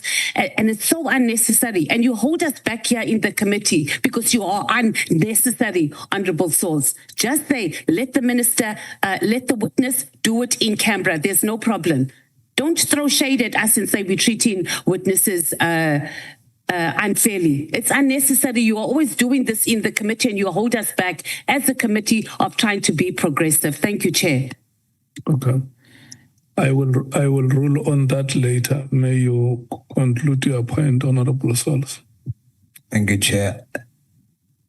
I was merely responding to what was stated. The statement that was made was, if you're not going to give names, then don't tell the story. I'm saying we shouldn't do that. We should say, here's the options. We require names. You have the option. If you want to protect your sources, you can, in terms of our terms of reference, say it in an enclosed manner in camera. And then the other names that you can state publicly, you can state it here. That's all I'm saying, Chair. Let us state it in that way. Let's not tell witnesses, if you don't want to say names, then don't tell us the story. Thank you, Chair. Okay, let me do this, honorable members. First of all, let me address you as honorable members. And then the next will be to talk to Professor Haas. Honorable Sauls, you would remember that in the last proceedings, the second last proceedings, when we listened to Advocate Batoy, we had a similar arrangement where we agreed that if there were names that were to be mentioned, we will arrange an in-camera session where where that information will be provided to the committee. And you are very right when you say we must be consistent.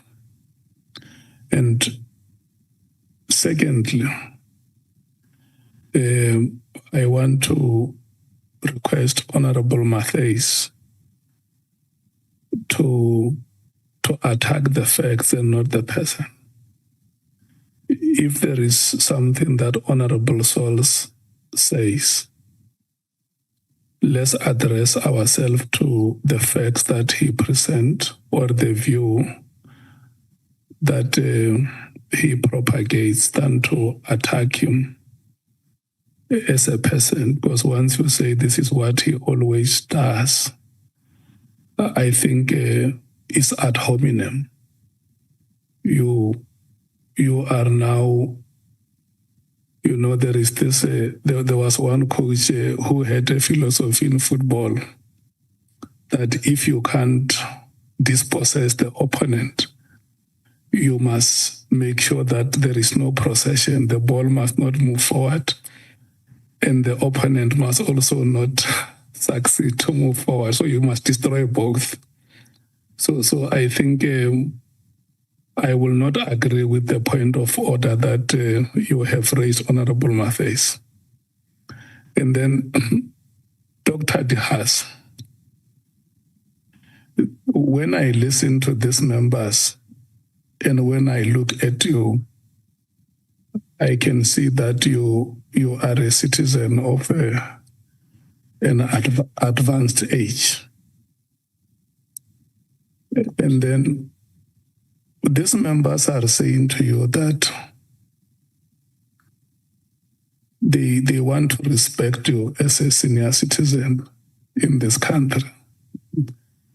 and there is no intention on their part to be seen disrespecting you or harassing you in recognition of your social status in society and their socialization from where they come from. They come from communities where they have been taught to respect elders. And it will be an ugly spectacle before the eyes of the people of South Africa if you were to be, or all of us here were to be seen on television with a senior citizen like yourself. And the message that may go out there is that those young members of parliament are uncultured. They don't know how to conduct themselves towards the senior citizens of this country. And there may even be an association or any interest group or any citizen acting on behalf of the interest of the elderly, who may end up writing to us and say, you invited Prof. Dr. Haas to Parliament, but we don't think that the manner in which you treated her accords a citizen of that social status. So we're cognizant of all that. And we also want to very much admire you for your academic accomplishments.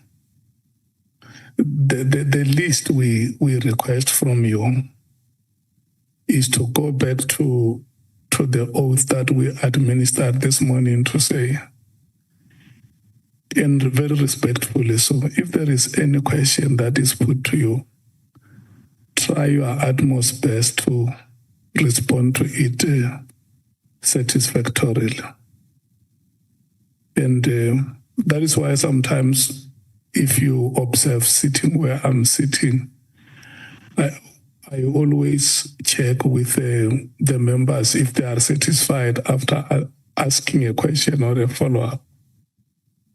So where it may be difficult for you to mention a name, you can say, Chairperson, let me, and especially when the day is still so young like this, because if we need to have in-camera proceedings, we must make an application because Parliament is for the people. You don't just decide now and say, after this meeting, we will have a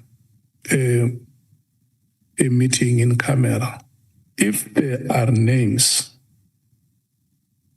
something that you may have to do upfront and say, in my statement, there is some confidential information that I would gladly like to share with you. But it may not be possible for me to publicly say it in the following paragraphs. So at the end of this proceedings, Chair, you can please favor me with at least 5 or 10 minutes, and I can disclose those details to you. Yeah. I think I have tried to say it in a manner that that brokers peace, in a manner that helps these proceedings to move forward. I'm always saying that when we conduct ourselves, we must not be worried about the technicalities of our arguments and our presentations.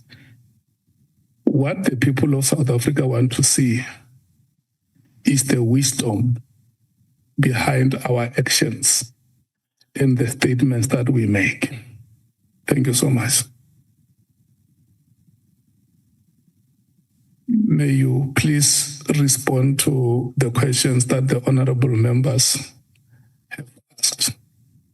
Certainly. And I mean, There's very few names I haven't mentioned. I mean, when they're names of police, I can't mention them because they will be persecuted and lose their jobs. They may lose their lives. Let me explain. And it's one of the reasons why I am outraged that we should have a team that focus on a few dozen people that may or may not have been killed for political reasons. I sit in a province, I myself have found myself under surveillance. I have just had to debug my phone without a court order. The phone, my calls were all getting diverted. I have to watch every move I make because I've made a lot of enemies. This is me. And I don't care about my age. I mean, thank you very much. I appreciate that, Mr. Honourable Chair. It's very nice of you. I'm used to robust debates. I really don't mind. But I also need to explain, I see dreadful stuff all the time, not just for politicians. I see people dying and the police doing nothing. And yet we're spending this money on this team. I think it's outrageous, quite frankly, when ordinary people can't get justice, they want closure, they don't get it. I'm speaking here for poor people. You don't even hear about them being killed. They're killed all the time in rural areas. They're trying to defend their land, for example. No one's paying attention and doing anything special for them. Why are we doing something special for politicians? Okay, I've had my say about that. It's in my affidavit that this is one of the reasons I think, why on earth should we now focus on politicians? I mean, there's relatively few people whose names I have not mentioned. I mean, I didn't mention the name of the person I passed the information to, Mchunu, the policeman, because I can't do it without checking if that's okay. But there's another reason here. I mean, it doesn't interfere much with all these people I'm talking about. I mean, I've spoken to them personally, and they also want to go to the Madlanga Commission.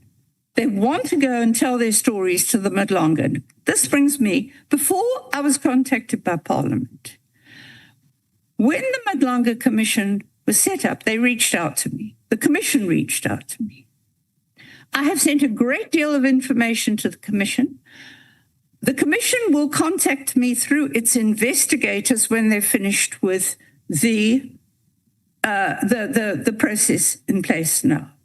With Madlanga or whatever else. Okay, they have a team headed by a forensic person. And those are the people that will do the investigations. I appreciate what Parliament is doing. As I said, I've been trying to ask Parliament this for years to follow up on the complaints about policing and about even the task team. So I appreciate this move. I appreciate your asking me, but if you had said to me, we're going to insist, you must remember, I mean, even I know, I'm not a lawyer, but even I know that you have the right to remain silent in court, even if you're an accused. I assume I'm not being accused. So I cannot, this is built into me. It's required by an International Association of Human Rights Defenders that I'm affiliated with, Frontline Defenders. You take every step to protect anyone who's vulnerable.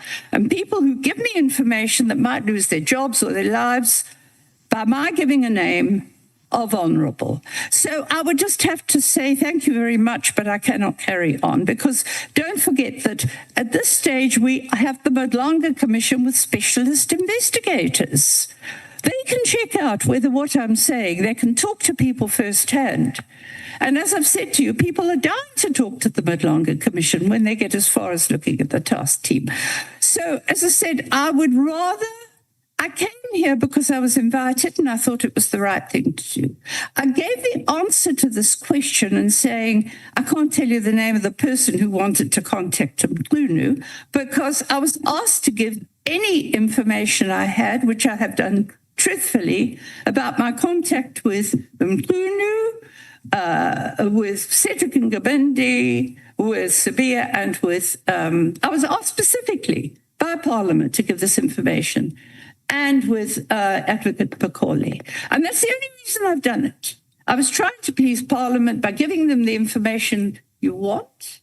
And honestly, honorables, everybody, I appreciate the fact that you are trying to deal with this, and I don't want to diminish my support and my pleasure that you have taken this initiative.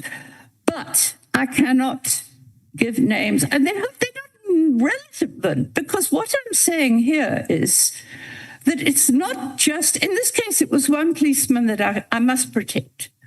In the other cases, these are different people who said things to me independently themselves. It's not just whatever's in a WhatsApp. That's my clarification, and I just want to make it perfectly clear. With the investigations by Madlonga Commission, I cannot reveal some of the information now. I mean, I haven't told you about what I've said to the Inspector General of Intelligence, which supports some of the allegations against people who've been charged, like Khumalo. So, I mean, there's also that. You can't let information out in the public. Well, it's still got to be investigated by people who are trained to investigate, like the people I'm told are with the Madlonga Commission. Sorry. I hope everybody will. And if you don't like what I'm saying because I'm not giving you all the names, then I'm afraid I just can't carry on. I'm sorry about it. I mean, even in court, you have the right to remain silent. And I'm doing it only for ethical reasons. I live in a very violent province. I hardly move myself now because I could get killed. So I have to take every step to protect people. Yeah, no, very respectfully. Let me check with you. What are the names that you are willing to give, and what are the names that you are not willing to give? I'm only giving names that are on public record. I mean, the people I'm talking about are paid by taxpayers. They're police. They're prosecutors. That's public information. It's all in my letters. The only information I'm not prepared to give, and I'm quite honest to say, and I've said it because I was specifically asked about intelligence. These are all allegations. I've heard them in some cases firsthand, not from whatever comes out of WhatsApp. I've heard them firsthand from people I know, but who have given it to me because they know I won't reveal their information. There's very few. I mean, you're not in a position. I mean, this has got to be investigated because they're allegations. So there are very few names I can't. I mean, like this policeman, I could not repeat his name, the one that said he had the information. He would be at risk. So it's not like there's a lot of names in there that I'm not revealing. I'm saying I've spoken to people, all these people I wrote about in the cases, I've spoken to them personally. I mean, I followed up on my first letter. I spoke to the two lawyers in Cape Town. Their approaches were also in the minister's affidavit. I've spoken to the policemen and their lawyers. I've spoken to the lawyers. Let's move to the next question. Are you, because your first answer is that there are names that you can reveal because these people are public office bearers. You can always reveal those names. Yes. And are there names that you will be prepared to reveal in camera? No, because they are still subject to the Madlonga Commission inquiry, and they have investigators, specialized investigators, I'm told. This is what I try to get done on. I just want them to get into the hands of the right police, the right investigators, the right prosecutors. I'm not in a position to follow up. I say they're allegations. So where you base your evidence, or where you have made statements in your written submission to us based on the information that you got from the sources that you are not prepared to mention? Yeah, and there are many of them. Sorry, I beg your pardon. Is it your submission that the committee must not consider that information because it's not substantiated? Because one, you say that even if we arrange in-camera session, you will still not disclose the names, or you may decide to exercise your right to silence. So now what we want to know from you is, you have deposed a statement here with us. Let's say there is a paragraph where you depose evidence that is based on the information you got from Soviet. Then you say, no, I cannot give you the name of Soviet. How does the committee proceed with such evidence? Because if the committee may want to invite Soviet here to come as a witness, to come and corroborate the evidence that you have provided here. So it means that evidence must fall off because it's unsubstantiated. Is that how we must understand that? There's not, can I just explain here? Most of what I'm saying is firsthand to me. It's hearsay to you. It's all hearsay to you. Speaking to policemen, speaking to people who've told me about torture, speaking to people who've been charged by the task team, letter after letter to the DPP. It's all on record stuff. Yes, but what we are saying here, we are probing allegations. Yeah.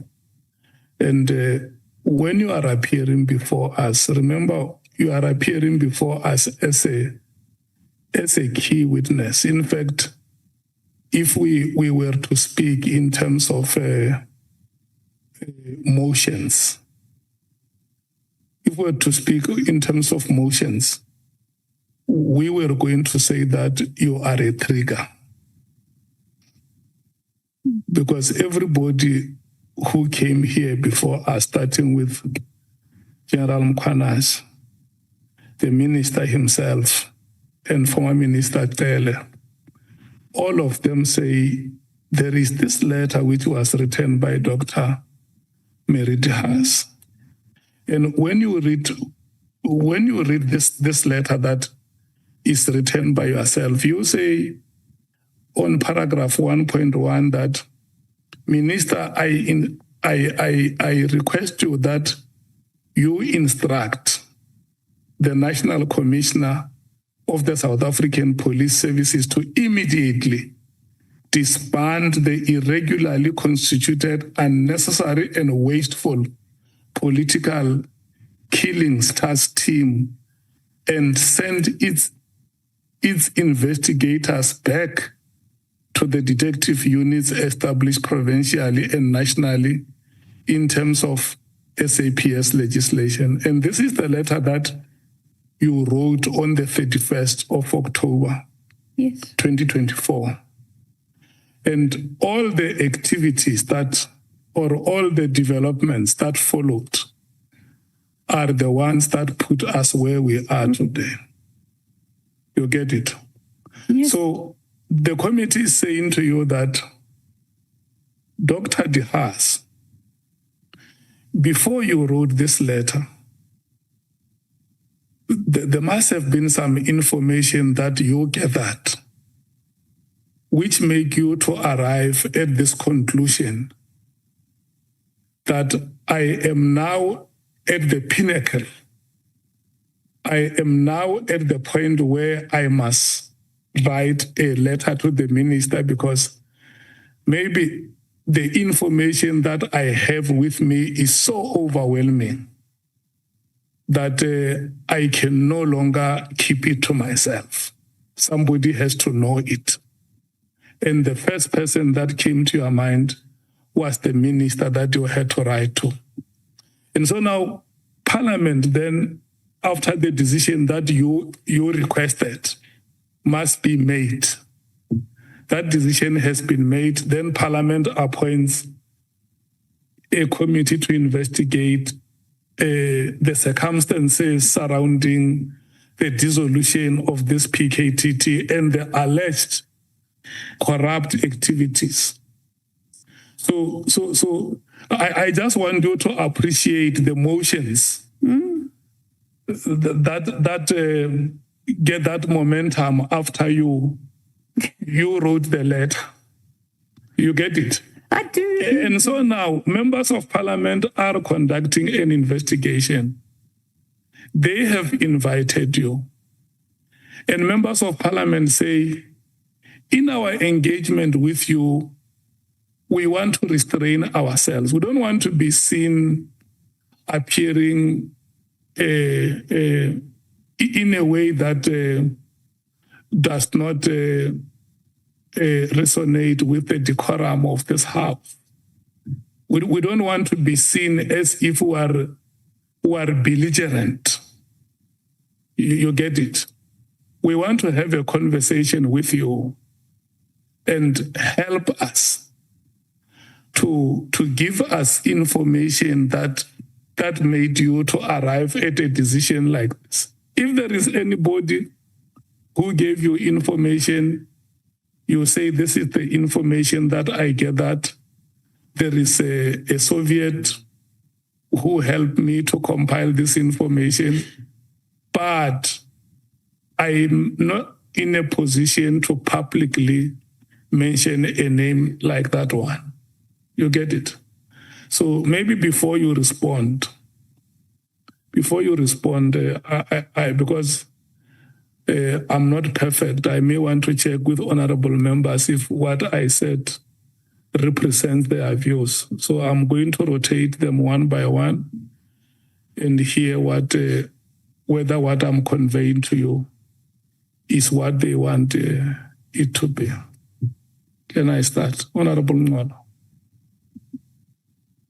Yes, Chair, indeed, what you have said represents the views of the committee. Do you have any addition that you want to make to the attention of Dr. Haas?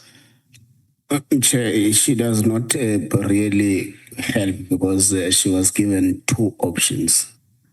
That if there is an information that she believes is too confidential, that an arrangement can be done to allow her to give us in an in-camera setting. But she continues saying, I'm not going to give names publicly, but I think she does not give her response whether or not she can be able to give us those names in an in-camera arrangement, Chair. Thank you. Honorable Skosana. Thank you, Chair. I just wanted to say when I raised my hand, I was disturbed by Dr. Haas, because apparently for her, Madlanga Commission takes precedent over us. It's been mentioned many times. Madlanga Commission that, Madlanga Commission that, which is unfortunate. Hence, we said in this committee, we are not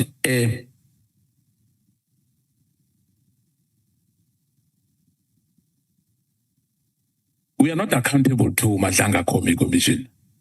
Madlanga Commission is a separate.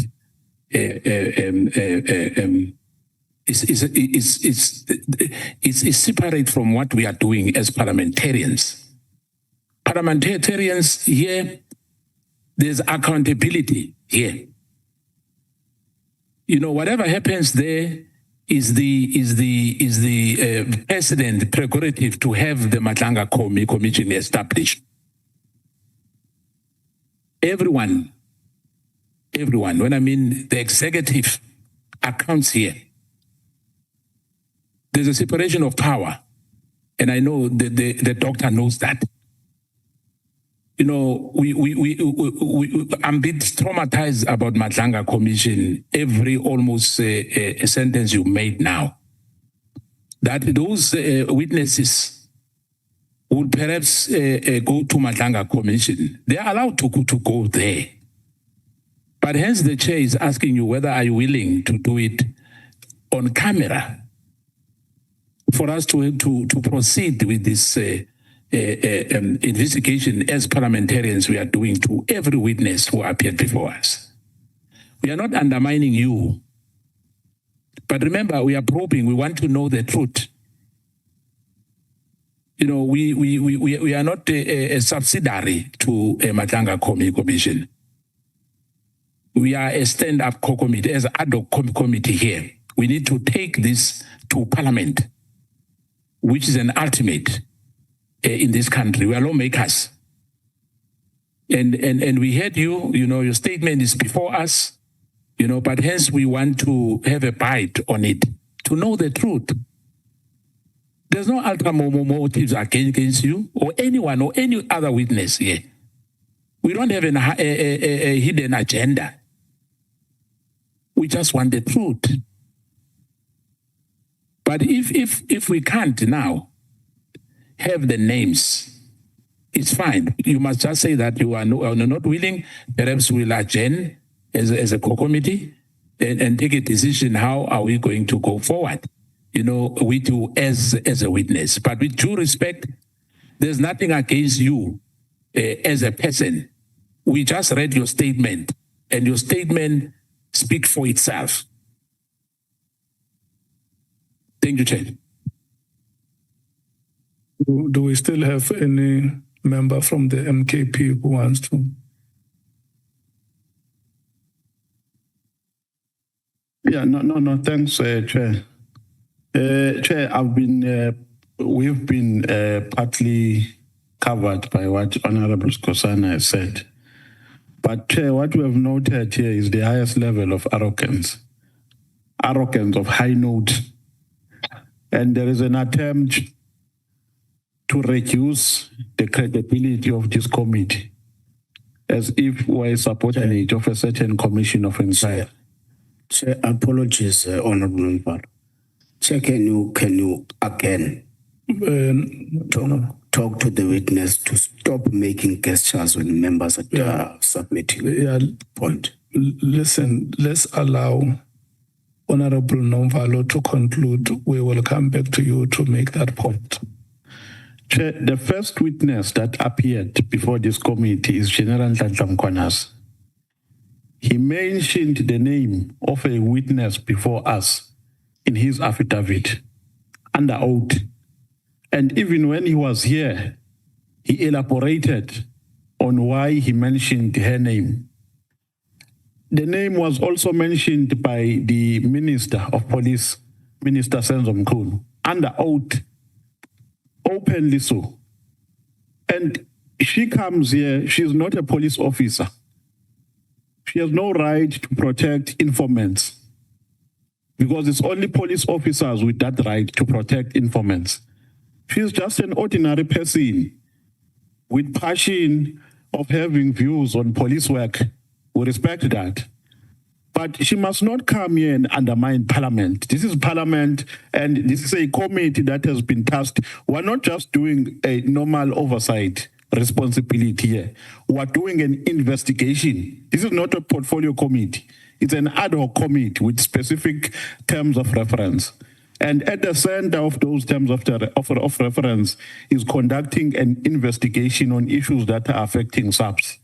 And she comes here, she tells us about investigators, qualified investigators, who are going to investigate issues in the Madlanga Commission.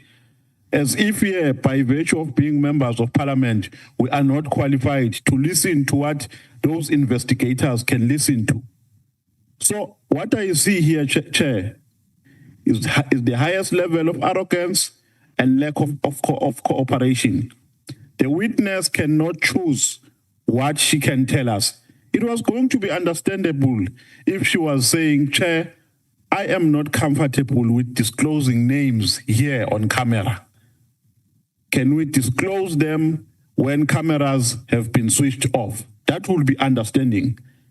Now saying, ridiculing the credibility of this committee by saying no, because I'm still here to appear in the Madlanga Commission. What is that?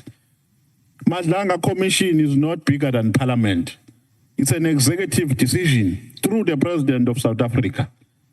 This committee, the ad hoc committee, is a decision of Parliament. So, Chair, can we not be undermined here, please? Can we not be undermined? There are three options that we have correctly put here. It's either she gives us names here. If she doesn't, off camera. And if she doesn't want to give us names at all, she must not adduce evidence with names which are not disclosed, which are not going to be disclosed. She must just keep quiet and not say that I was told by so and so. She must not even go there because we will probe her further. Thank you. Okay, Honorable Ngola. No, Chair, I was saying I've noticed, which I think Ormate's noticed as well, and it continues unabated. The witness, every time a member is submitting, whatever the member is submitting, the witness is making unnecessary gestures. Can you plead with the witness to refrain from that conduct? It's not allowed. Thank you. Okay, let's move to the DA, Honorable Breitenbach. Thank you, Chair. Chair, we invited Dr. de Haas here, knowing what her evidence would be, more or less. We've heard people refer to what she would talk about, and we know what her background is. We know that she's a researcher. We know that she's an anthropologist. We know that she's a sociologist, and that she has a certain protocol to which she must adhere. And she's told us about that protocol, that she has an ethical standard by which she is bound. If you're doing research as an academic, Chair, you rely on a network of, let's call them informers for want of a better word. As soon as you start naming those people publicly, you'll never have another word from them. She'll be unable to conduct her research. She'll be unable to do her job. She'll be unable to make the contribution that she's making. And it's no different to any of the other witnesses, Chair. We've had many witnesses, and all of their evidence has, well, 90% of the evidence has been hearsay. Nobody has led any evidence before this committee. No one's produced any evidence. We've had a lot of information. Any one of us who thinks that we've heard evidence is deluded. So I don't see what the fuss is about this particular witness. Thank you, Chair. Honorable Cameron. Honorable. Okay. Honorable Matthews. Yeah, thank you, Chair. We aligned with you. I think it's just important that there should be a reminder to our witness that this is Parliament.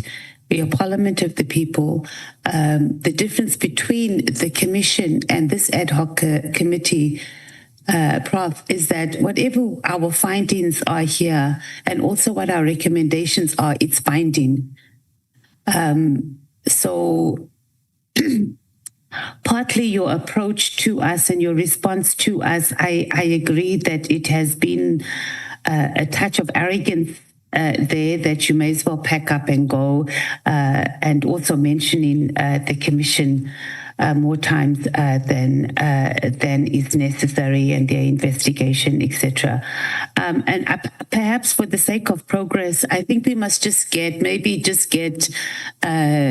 where there are no names that have been mentioned, because I might even tend to agree that it's not tremendously consequential to our investigation on the names that are not mentioned, and we might be going around in circles on something that might not be of grave consequences to the committee. So I think let's get that out of the way, and maybe our evidence leaders can work that out.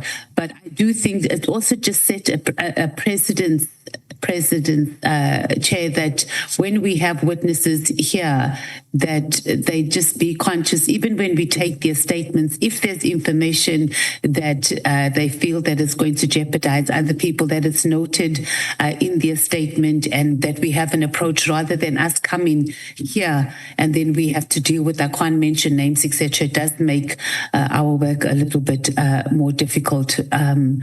But yeah, I think we can move in that regard. That's our submission. Thank you, Chair. Honorable Source. Chair, we have indulged the witness. We've tried to be fair. You took time to explain our position. We explained that the witness would have an opportunity to share the names with us for our purposes of probing the allegations in an enclosed session. We were fair. I was very disappointed by the response of the witness thereafter. And I take strong exception to hear Dr. Haas say that if we don't want to, she can leave. Now, it's wrong. It feels like Dr. Haas is talking down on all of us. We are a legitimate structure. We are a legal structure. And Dr. Haas has been invited because allegations has been made. We have granted a platform for her to have a right of reply to these allegations and clear it up. Instead of returning the courtesy, we are being spoken down on. And I also want Dr. Haas to know that even though you were invited on this occasion, and you feel you have the option to decide whether you want to testify or not, Section 56 of our Constitution also empowers the National Assembly, and by extension, ad hoc committees like ourselves, to summons you. And when we summons you, you have no option to opt out except for 2 exceptions, which I'm sure you know. So please do not come across as you are looking down at us and speak with such arrogance. You can just back up and go, that I take strong exception to. And I want you to be clear that we are not some tuck shop somewhere. We are a legitimate legal institution with power. We are constitutionally empowered to do what we do. So I implore you to show the same courtesy. Help us in our effort. If you refuse and you want to go, we will then use our power to summons you back here if we feel that there is information that we want to oblige you to give to us. Thank you, Chair. Honorable James. Yeah, I think I'm covered by the former speakers. I actually don't believe that the people that Dr. Haas is protecting would add any value to what we're doing today. I think, if anything, we more want to know what prompted her, what prompted that writing of that letter, and sort of trying to persuade the minister to disband the PKTT. I think, if anything, that was the focus. It makes it very hard to even prompt her further. She said what she's wanted to say. She's not going to speak. She's not going to share names. And I think the fact that she's a senior citizen today makes it very difficult for me and where I come from and my upbringing. You know, she's obviously has a made-up mind, and we're going to leave it at that. I think, if anything here today, what she has revealed is the poor leadership within our minister. Because in his testimony, one of the things, the driving factors that led him into authoring that letter was Dr. Mary Haas. So it would have been interesting today for us to hear from her who are those people that was poking and prompting and the whys, but she's not able to tell us that. The focus today is her input towards the minister disbanding the PKTT. She's not willing to tell us, in or off camera. She's made it clear. Where do we go further? Thank you, Chair. Yes,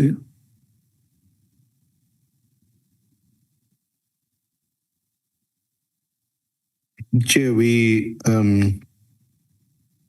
our colleague, Advocate Sikalala, just reminded me that we did caution in advance that calling Dr. De Haas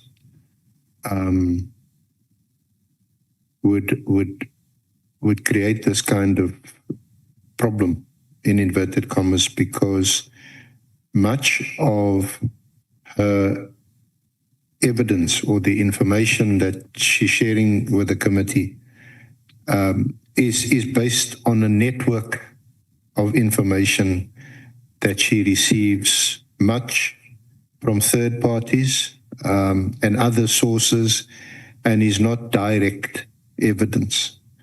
And what she has now mentioned, where she has refused to disclose the name, is just such an example.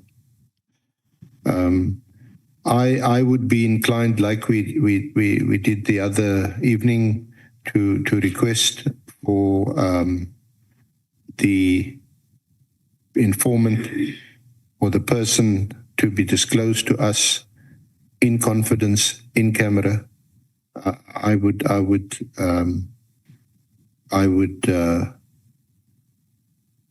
request that, but I also do. One also has to have respect for her as an academic.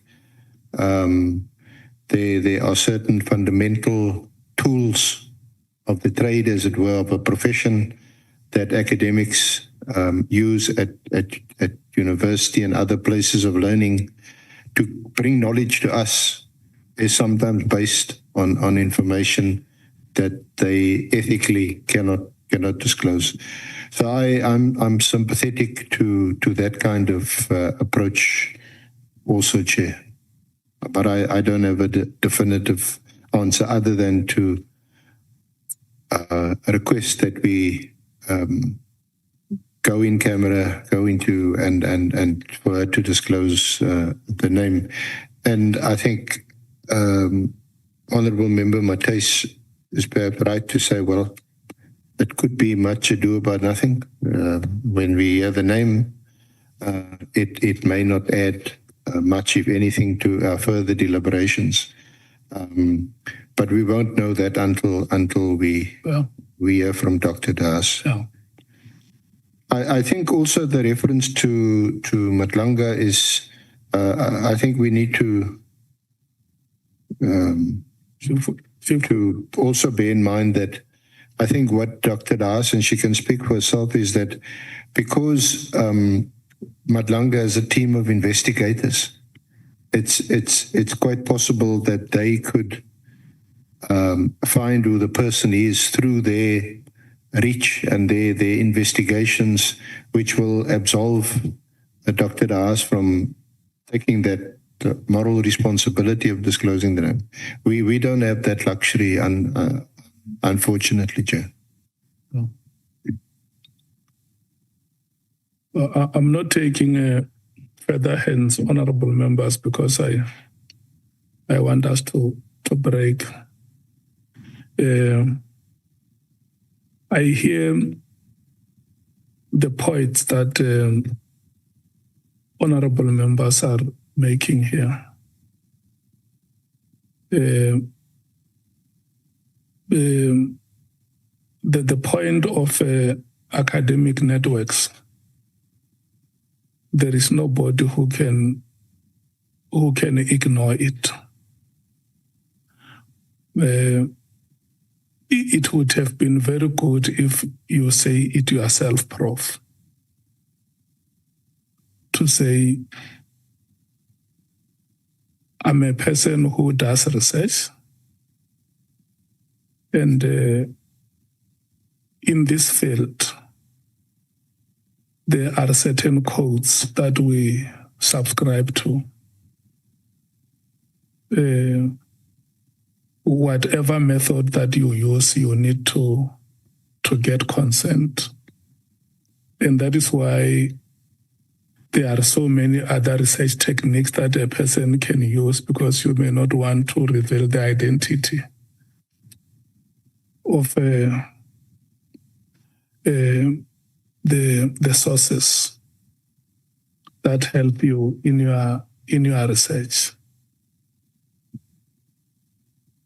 but it's when we ask you to say, are you saying that even in camera, if we were going to request you to disclose the sources, you say not even in camera, and then it ends there?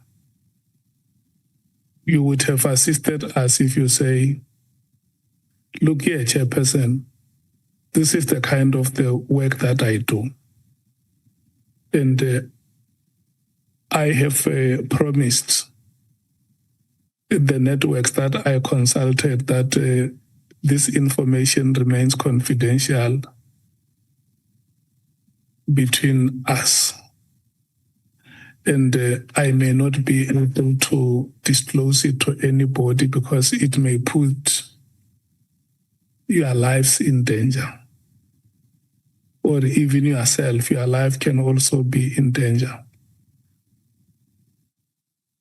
That is acceptable. And we have always said it here that we are reasonable human beings. And even the application and administration of the law is done in a reasonable manner. Because the law is made to serve human beings.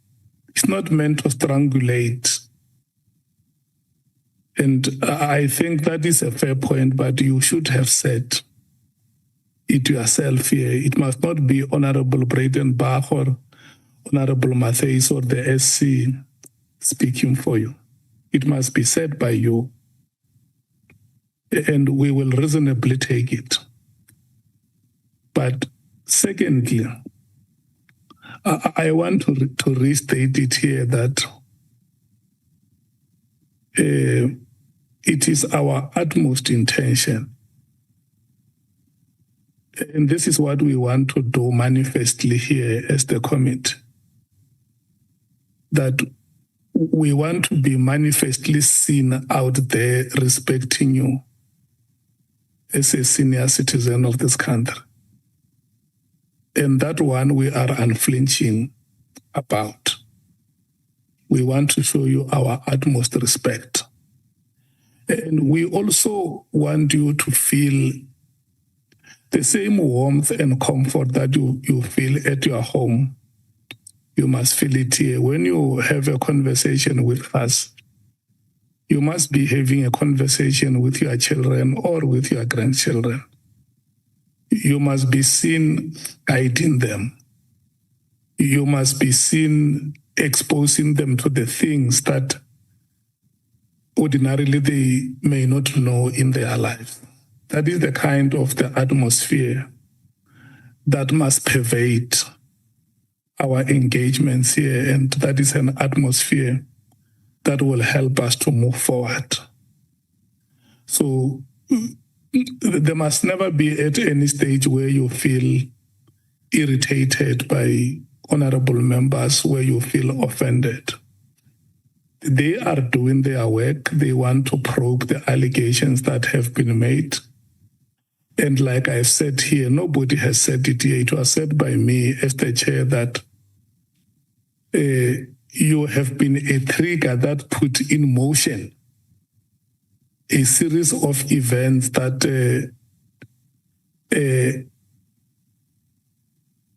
at the ultimate was a letter that was written by the minister. And some of the words that are used in your letter are the words that were used in the letter the minister wrote to the police commissioner. You see? Not all of them. I saw one word immediately. Is one word that has featured very prominently in these hearings. It's used in the letter which you wrote in October and the letter which was written by the minister on the 31st of December. So that is why it's very, very critical, Dr. De Haas, that, and look, where I'm sitting, I'm not convinced that we have reached a stage where we will say no, or either of us will say you take it or you leave it. We haven't reached that stage. And we can't even reach that stage with a person of your quality. a senior citizen, an accomplished academic. Sitting here, we can't reach a stage where we say, look, you either take it or you leave it. We can't do those things. No. And I will emphasize it. It must never be the technicality of the statements that we make. It must never be about the techniques of our arguments. What we want to see being foregrounded here is the wisdom that makes this country to move forward. That's exactly what we want to see.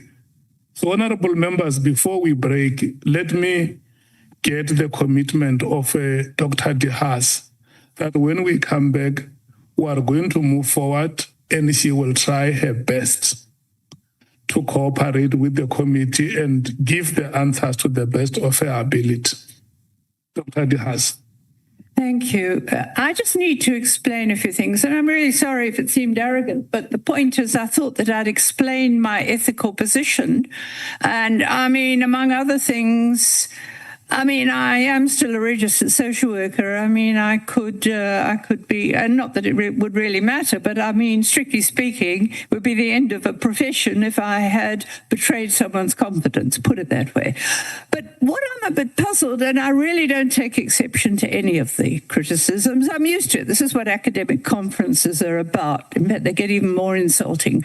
And this is a very staid, I appreciate the comments. I'm sorry if it was seen as arrogance. It was really my irritation for not understanding that I cannot betray people's confidence. Perhaps I didn't explain it well enough. Okay, but I'm not sure what all this thing about names is, because I mean, it came up in connection with my contact now with the minister. And that is a police member whose name I could not reveal, because it would endanger, if not his life, his job. Okay. But most of what I've written here is already on record with Parliament. I'm referring to my earlier attempts 4 years ago to different committees to say there's a problem with crime intelligence. Can you get the ministers in, especially with the police? I mean, when I wrote this letter to the minister, I thought, well, he'll never respond. I copied it to Parliament. I never even got a formal acknowledgement from the committee. I sent it as a formal complaint. So what I'm saying is I'm delighted that Parliament is now in a state where it is actually trying to address these issues.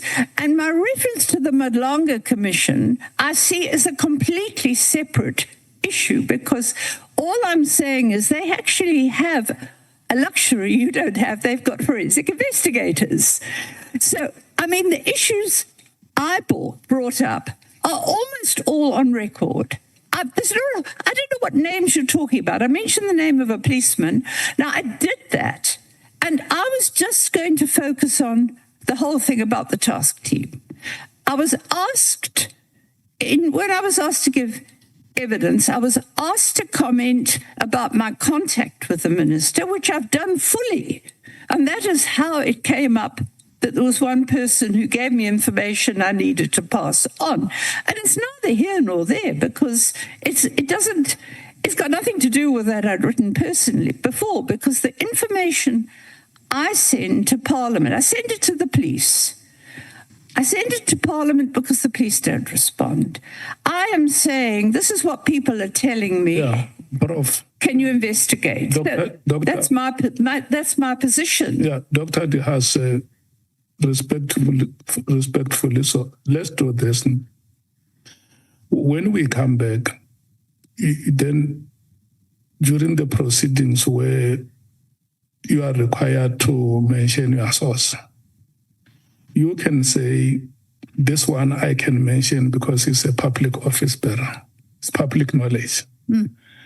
Number two, Chairperson, here, this information is still raw and may be a subject of investigation. I may not be able to say it because I don't know the extent to which it can jeopardize the investigations. That is fair. Yeah. You get it? Yes. If you have been informed by somebody and the information is so sensitive that you can't be excited about it, you say, look, this is a raw information. I can't be able to mention it here because it may be under investigation or now investigations are underway as we speak. Number 3, this one is part of my field of research. This is where the information was thrown. And I have made a commitment to the participants in my research that this stays confidential. I think everybody knows it. That, like I explained, that you can use different assembly methods in a research, or you can identify your participants. But you can't go out. Like now, if somebody does a research about the PKTT, it's a very, very sensitive terrain. And then you go there, you meet people, they give you information, you come and produce a document. But you can't mention where you got those things because it's unethical, it's unprofessional within the academic circles. So we will want you to say those things where you feel you have comfort to give us the names. And here I'm uncomfortable. I may not give us those names for the following. You know, I think how the members understood it is when you just say it bluntly without any explanation or substantiation to say the reason why, even if we go in camera, I can't give you the information is for the following reasons. You get it? I mean, if I have to remind you, at some point you even said, I can exercise my right to silence. And for sure, I assume that is what could have offended the members. You could, look, at your age, you could have gathered some euphemism to say it in such a way that your juniors, they keep on following you without any qualms. Is it very clear? Is it clear to you? David, sorry? Did you hear me? I didn't hear the last sentence you said. Yeah, no, I'm saying at your age, Yeah. you could always find better ways. You know, older persons in society, they always have this delicate ways to process fragile and sensitive matters. Yeah. Yeah. Can you do that? Well, my problem is that I'm still very much in academic circles and I haven't really changed very much over the ages. So maybe that's the problem I'm having. But I mean, I do want to distinguish, though, between what I think Parliament can do, and I'm very happy it's doing. And I really want to emphasize, I was not going to give evidence about intelligence because it is all allegations. I have personally spoken to operatives, so some of it is firsthand to me. Yeah. But everything else is on record. Yeah, no, but to conclude on this point before we break, you and I are now making a commitment in these proceedings that when we come back, we are going to see the delicate ways that you use to process fragile and sensitive matters. That is the commitment we are getting from you. Thank you so much. Where I put it, I guess. Yes. Honorable members, it's almost 14 hours now. May we please break and come back at 15 hours.